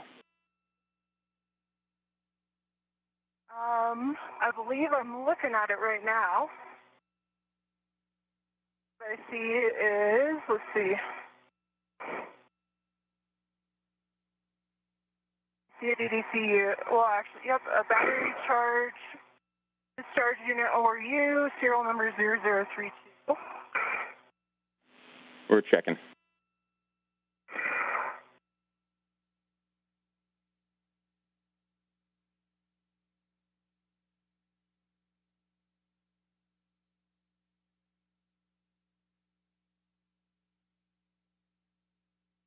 And then according to my CUF checklist page, that Drew would be BCDU 4 Alpha 3, and I am on the aft starboard corner of the P4 4 Alpha IEA.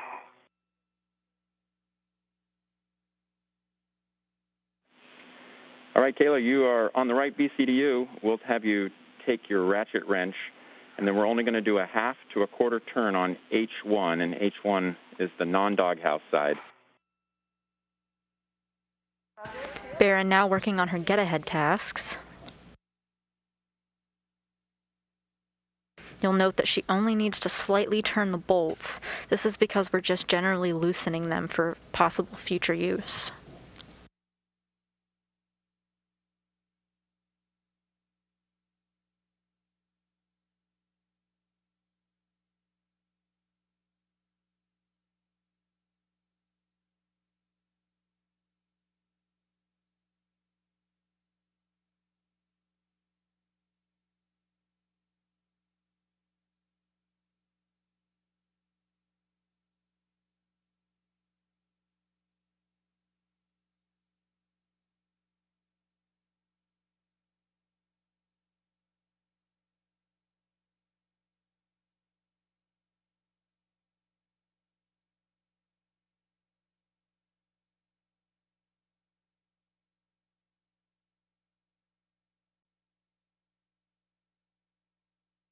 Roger Matias, the APFR is removed. And by for sec. Here's a half turn on H1. Okay, copy that, Kayla. And one thing, a caution that I needed to give you is once we break torque on those, then we won't be able to translate on those micro squares. Roger. Problem?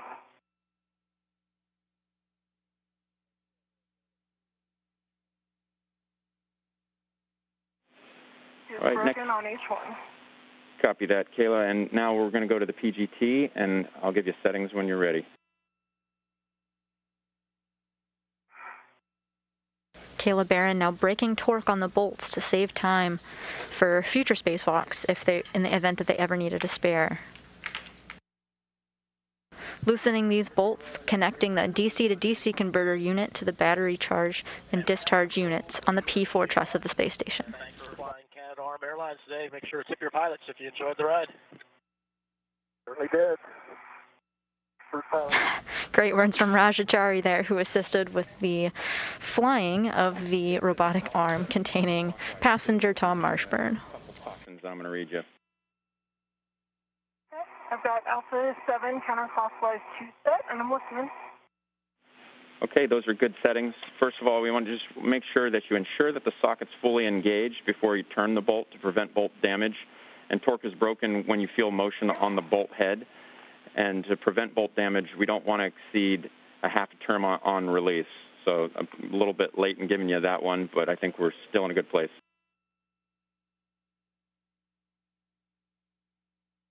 And you got a little broken up there at the end, Drew. I would say I've turned about a half turn with the ratchet wrench.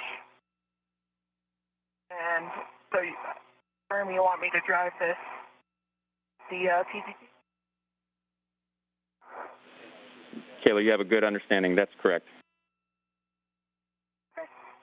And only one half turn.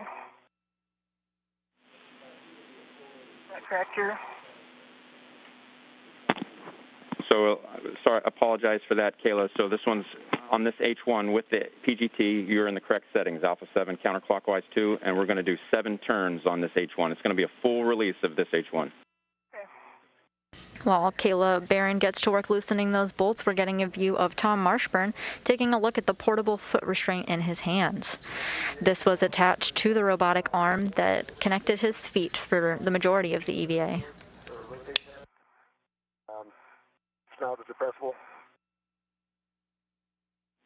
Okay, copy, Tom, and if we could just confirm the settings. Work. Actually ended up a little off from what I expected. It's at a setting of 7 right now. Papa and the Fox 6 are the same.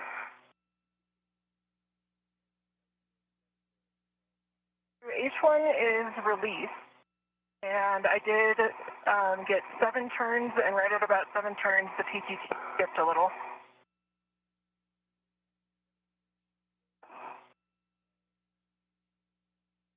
Tom, just for your awareness, we're going to be moving the arm here. It should be behind you, that factor. Okay, copy, Kayla, and we're going to reset your PGT to Alpha 7 clockwise 2. And this will be for bolt 2. H2 correction. Verification.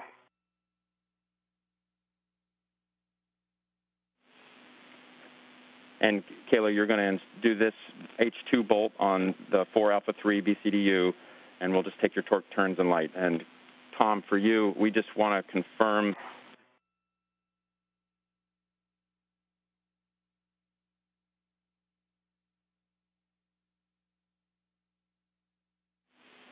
And Tom, unfortunately, we would like to get the APFR in a 12 o'clock clocking, if able.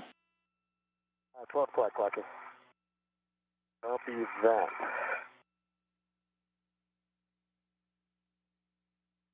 Okay.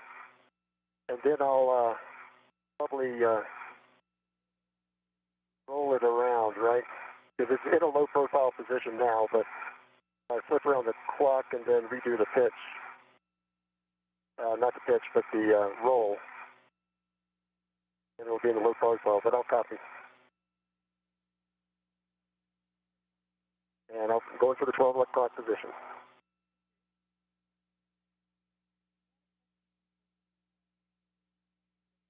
I was looking at the low profile situation rather than the number.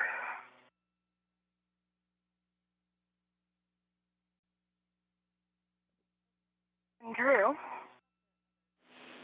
We're with you, Kayla. Alpha 7 clockwise. Alpha 7 clockwise 2 set. H2 torqued out pretty much immediately at about half a turn. And green light, 9.1 foot-pounds.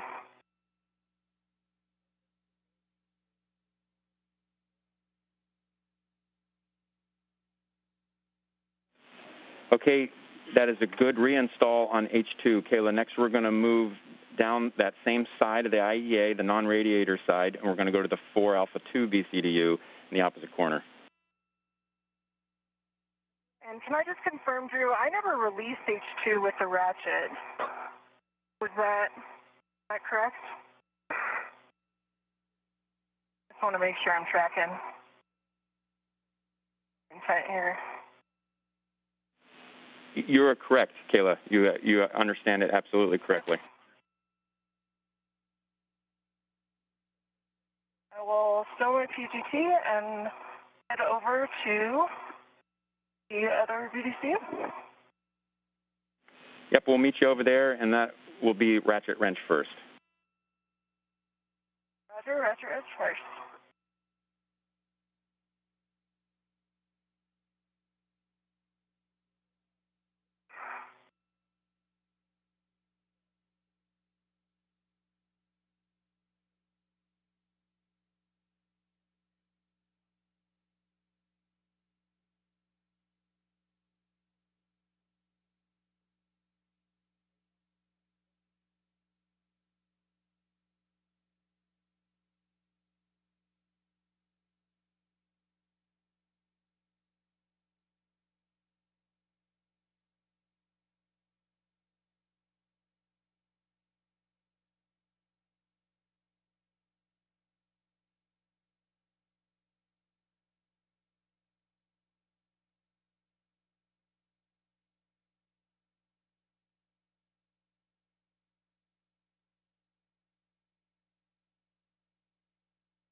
You're getting a live view now of NASA astronaut Tom Marshburn as he puts the finishing touches on putting away his portable foot restraint. This connected him to the robotic arm conducted by Matthias Maurer and Rajachari. This means that cleanup of their work site is pretty much all complete. Now that Tom is out of his robotic arm, Kayla has stowed the bags and did an inventory on her tools. The crew is reporting that they're feeling quite well, and a couple of the get-ahead tasks are well underway. Ready. I'm looking at H1. And I am on the BDCU that is on the most outboard aft corner of the IEA.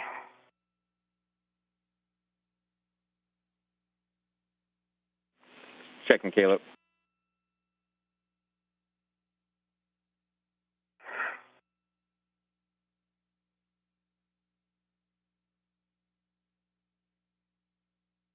While we're talking about tools, we did get a question from YouTube, kind of calling out some of the pistol grip tools that the ground IV communicated with the crew. For instance, you might hear Alpha 5 CW2. Well, Alpha and Beta are different torque settings. Bravo is the more powerful of the two. B7 is the highest torque value. Kayla, we're just checking a couple things here. The first thing, if you wouldn't mind moving your mini workstation end effector to a handrail rather than... The second number indicates speed, being 1 through 3, 3 being really fast. So for instance, if you call out Alpha 5 CW2, it means moderate torque value, going in the direction clockwise, with a speed of 2, so perfectly in the middle, between 1 and 3.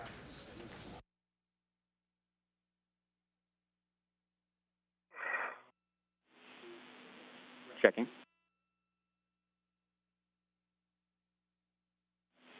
Okay, Kayla, you are go to brake torque on both H1 and H2. We're about a quarter to a half turn. Roger, brake torque on both H1 and H2, quarter to a half turn. Good reback.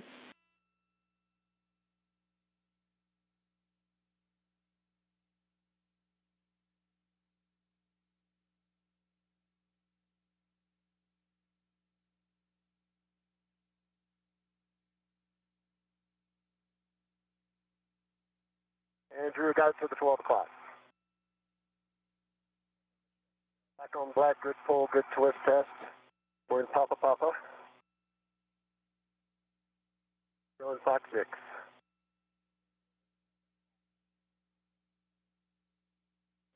Okay, Tom, take that Fox to an Alpha on roll, and we are in a good config. Copy.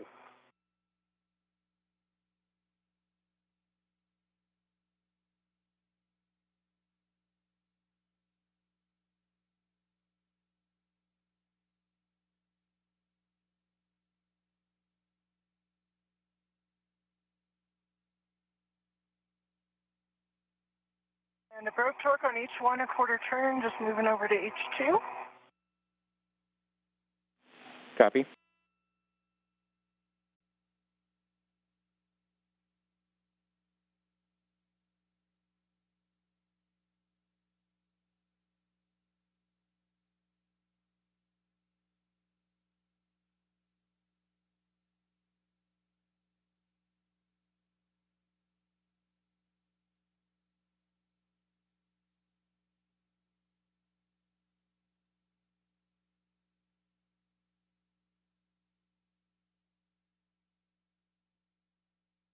Drew, the roll was at Alpha. All right, copy that, Tom. Great job. So we're not going to have you do anything additional from here, so this is going to be camera and video time. Are you in procedure, Kayla? I just broke torque on H2. I'm just finishing up the second BDCU, and then I have the stop restraint tie back. This is out. Could head over that way towards you. Leave that up to you. And for Drew, H2 broken, a quarter turn. Going from a PGT. Yep, next we're going to do H1 Alpha 7 counterclockwise 2. Roger, moving back over to H1.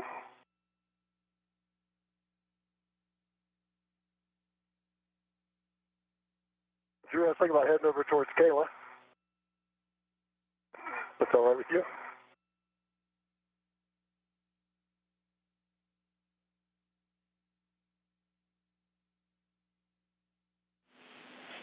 Hey, Tom, it's up to you and Kayla if you're going to head all the way out there, but she's going to be done here pretty quickly. In the end, we want Kayla to translate back in ahead of you.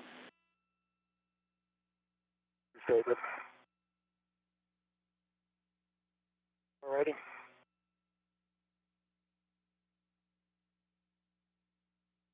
Kayla, I'll get some snaps here. Roger.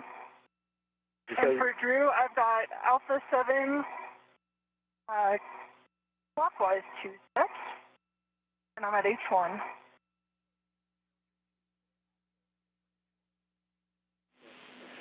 Kayla, the settings are going to be Alpha 7 counterclockwise 2. Roger. Alpha 7 counterclockwise 2, and understand I'm fully releasing about a 7 turns. Good, read back about 7 turns to release.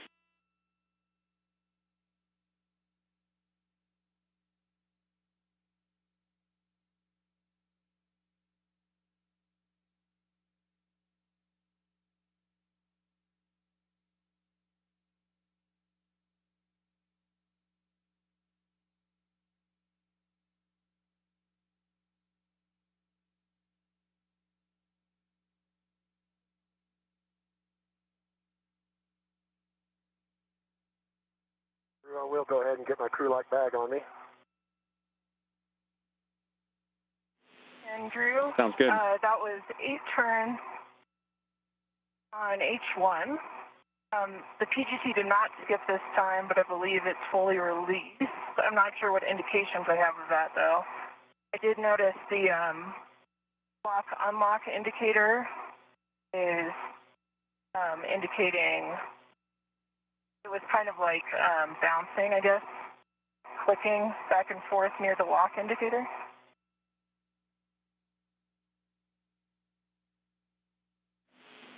Checking.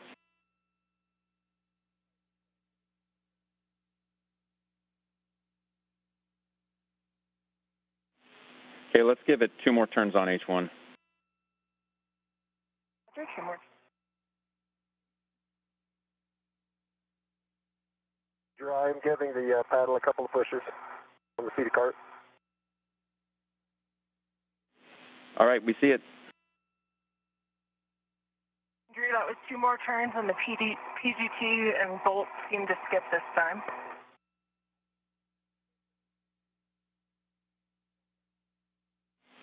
Okay, copy, Kayla. We're ready for you to reset your PGT, Alpha 7, and this one will be clockwise 2 for Bolt H2. All right, Alpha 7 clockwise 2 set, and I'll just adjust my body position, and then let you know when I'm going to start turns. Copy.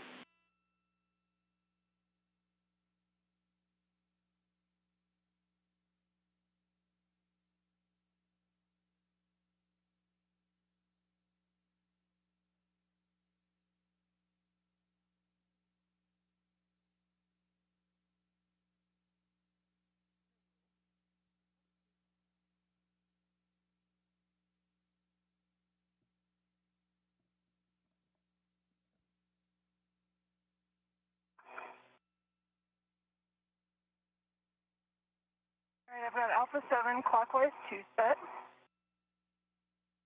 and I'll be driving to torque about a quarter turn. Copy that. That sounds like good setting. Green light, 9.2 foot-pounds, and that was about a quarter turn.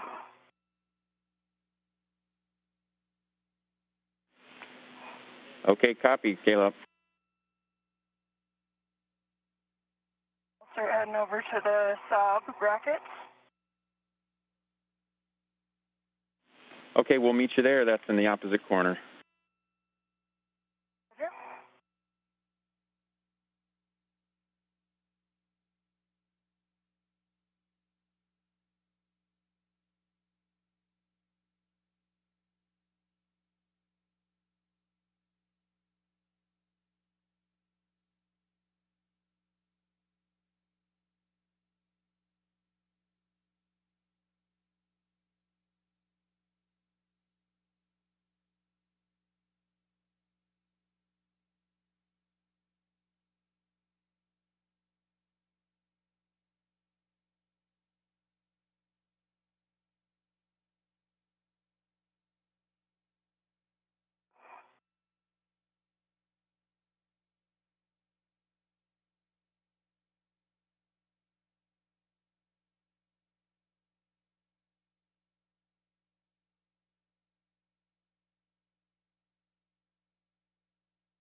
Drew, I've got my crew lock back.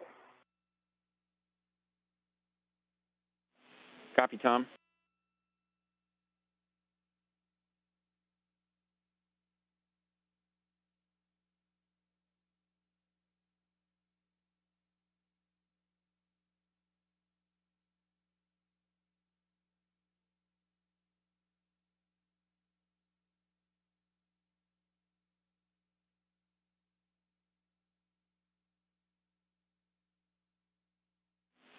Kayla, while you're making your way over there, we know that you still have that ORU bag on you. If you want to temp stow that out of your way, because we think you might need the BRT in order to do these wire ties. Roger.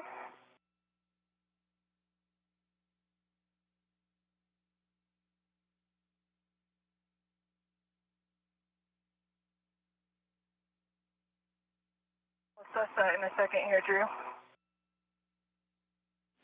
Copy.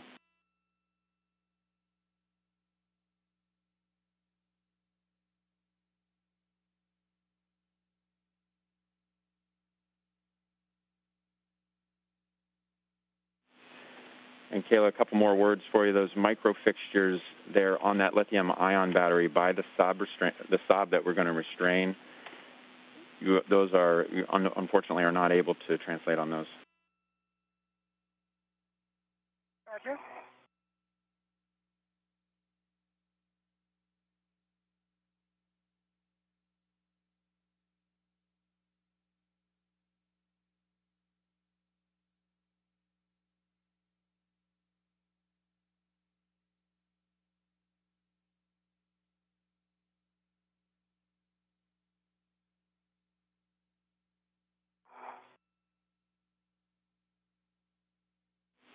And then one final reminder, Kayla, there's the radiator just there at your feet.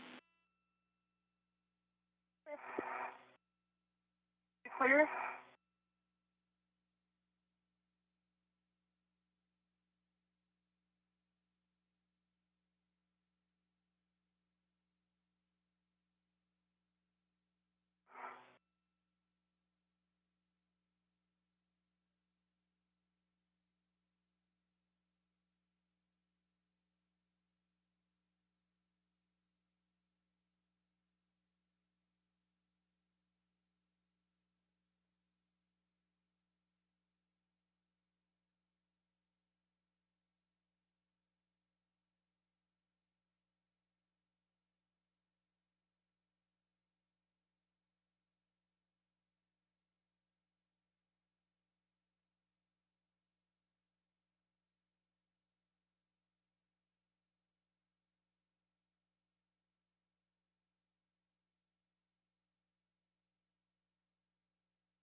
Working on temp still in the medium ORU bag.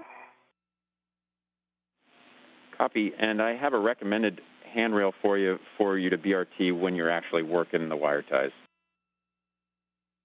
Roger, I'm ready for it. It's 5124. Okay, I see that just to my right.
I'm going to go for my first long wire tie. Okay, copy. I know you've studied the pictures of this. I can give you any words, but you know that big one is going to go through the tunnel there and then put 3 twists on it. Sure.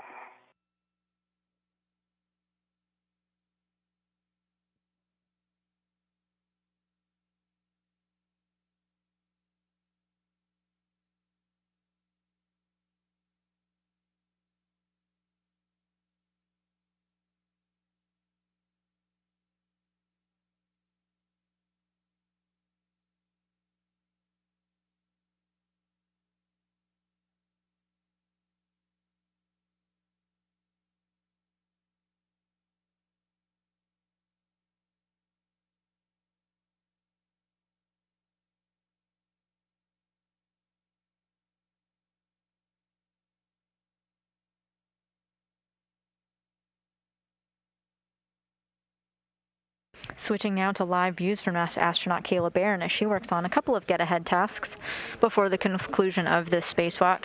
She's braking torque or loosening a couple of the bolts on a couple of different locations on the space station. Again, not related to the NASA, but could one day be helpful in case we ever need spares.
Right here, I've got the wire tie through the jobber strength tunnel, both of them, and I got 3 half twists.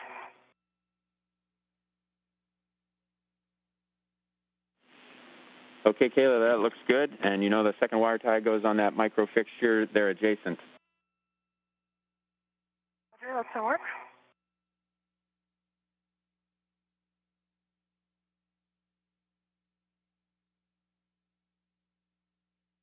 And that's on the lithium-ion battery to the inboard side, correct? Affirmative.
After completing her task to break torque, Kayla Barron is now working on her second get-ahead task.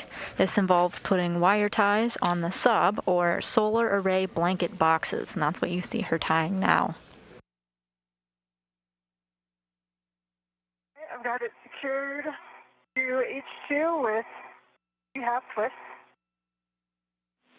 Copy, Kayla. And so now we're going to take that wire tie that you just placed, and we want it to go across that cable connection there. So it's kind of capturing it, depressing it down, and then use that wire to then grab the lasso that you just did on the sob itself.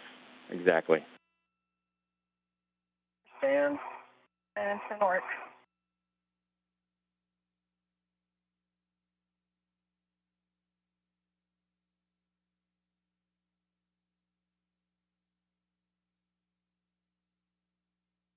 How far do you expect these to rotate back through? Very. Checking. Maybe like, I don't know, 30 degrees away from straight up. Stop. Yeah, Kayla, we want it to clear, so I think I'm needing the... We want it to rotate all the way against that hard stop like you have it, exactly closest to the micro square. So you are doing it exactly correct. And let me get this cable underneath. So.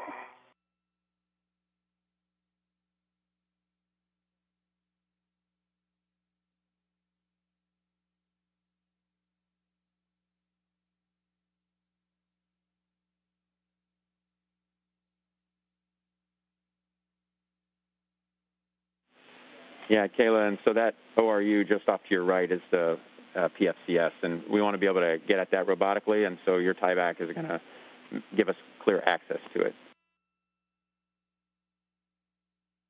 I'm going to reposition where I have the attachment point here, if I can, just because I realize that's not super tight.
And Drew, got an idea for you guys.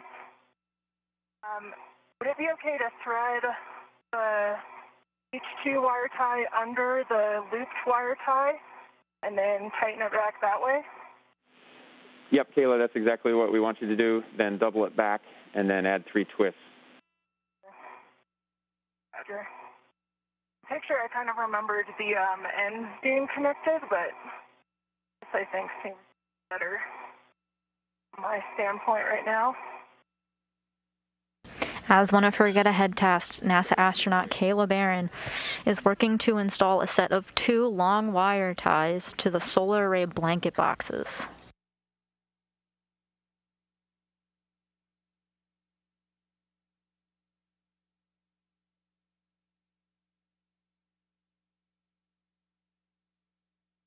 Right, Drew, I've got it restrained back, and I will try to, tell me if you can see it in my WVS. I'll show you how much play remains.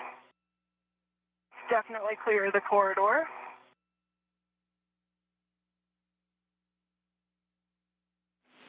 Kayla, it looks great. We are very satisfied with that. We're going to call that task complete. Okay. I will I'll work on getting my medium ORU bag back on my BRT, and then head on board to join Tom. Copy.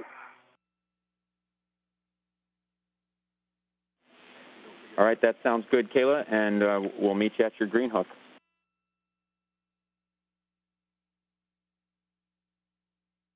NASA astronaut Kayla Barron just confirming that she has finished the final of her 4 get-ahead tasks.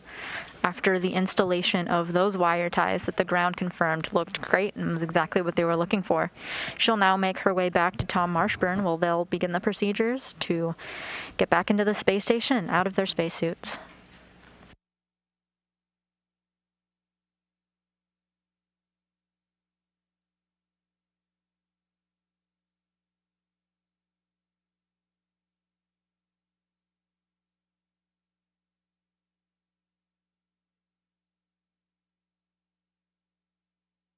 How are you doing?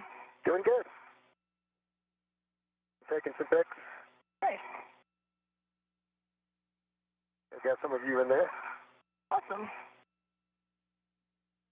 A few little cleanup steps here, and then I'll start my translation back to you. Copy.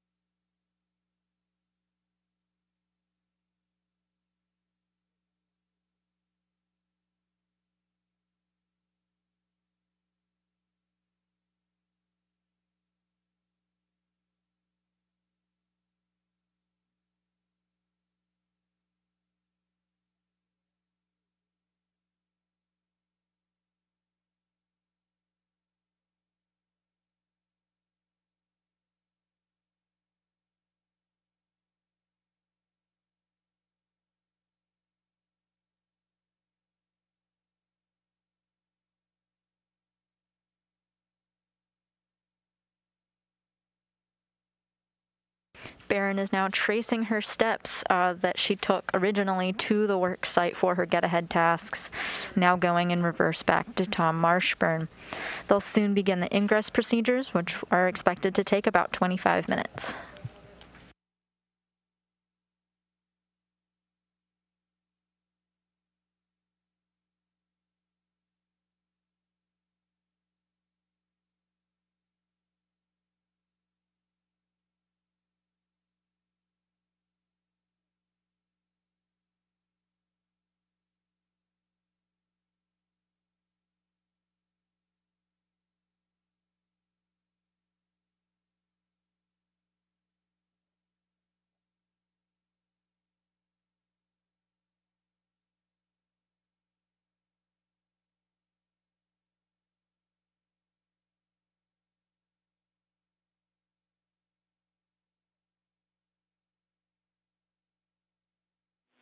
And Tom and Kayla, for both of you, if we could get one final glove and hat check from you as Kayla starts to make her way back. Copy, Drew. Didn't work. All right.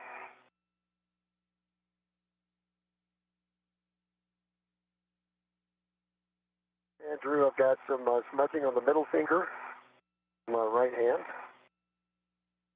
RTD looks good.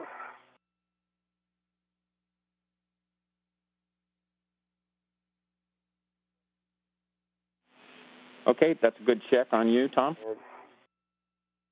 And smudging on the little finger of my left hand, and the half is dry. RTD looks good on both hands. Copy. And Drew, I have some black smudges on my fingertips. New ones, actually, I didn't have before. But other than that, all just looks the same as last report. Actually, I see a little bit of wear on the outside, RTV wear on the outside of my left index finger.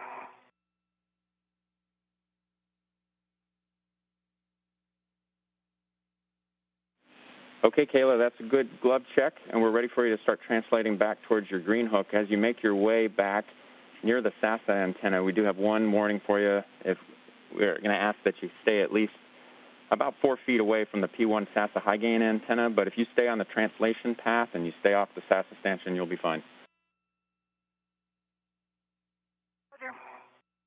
Okay. And I'm going to put my visor up real quick before I start heading back. And Kayla, I think you said it, but just Maybe if you could quite yet, actually. If you confirm your HAP is dry. It's dry. Copy.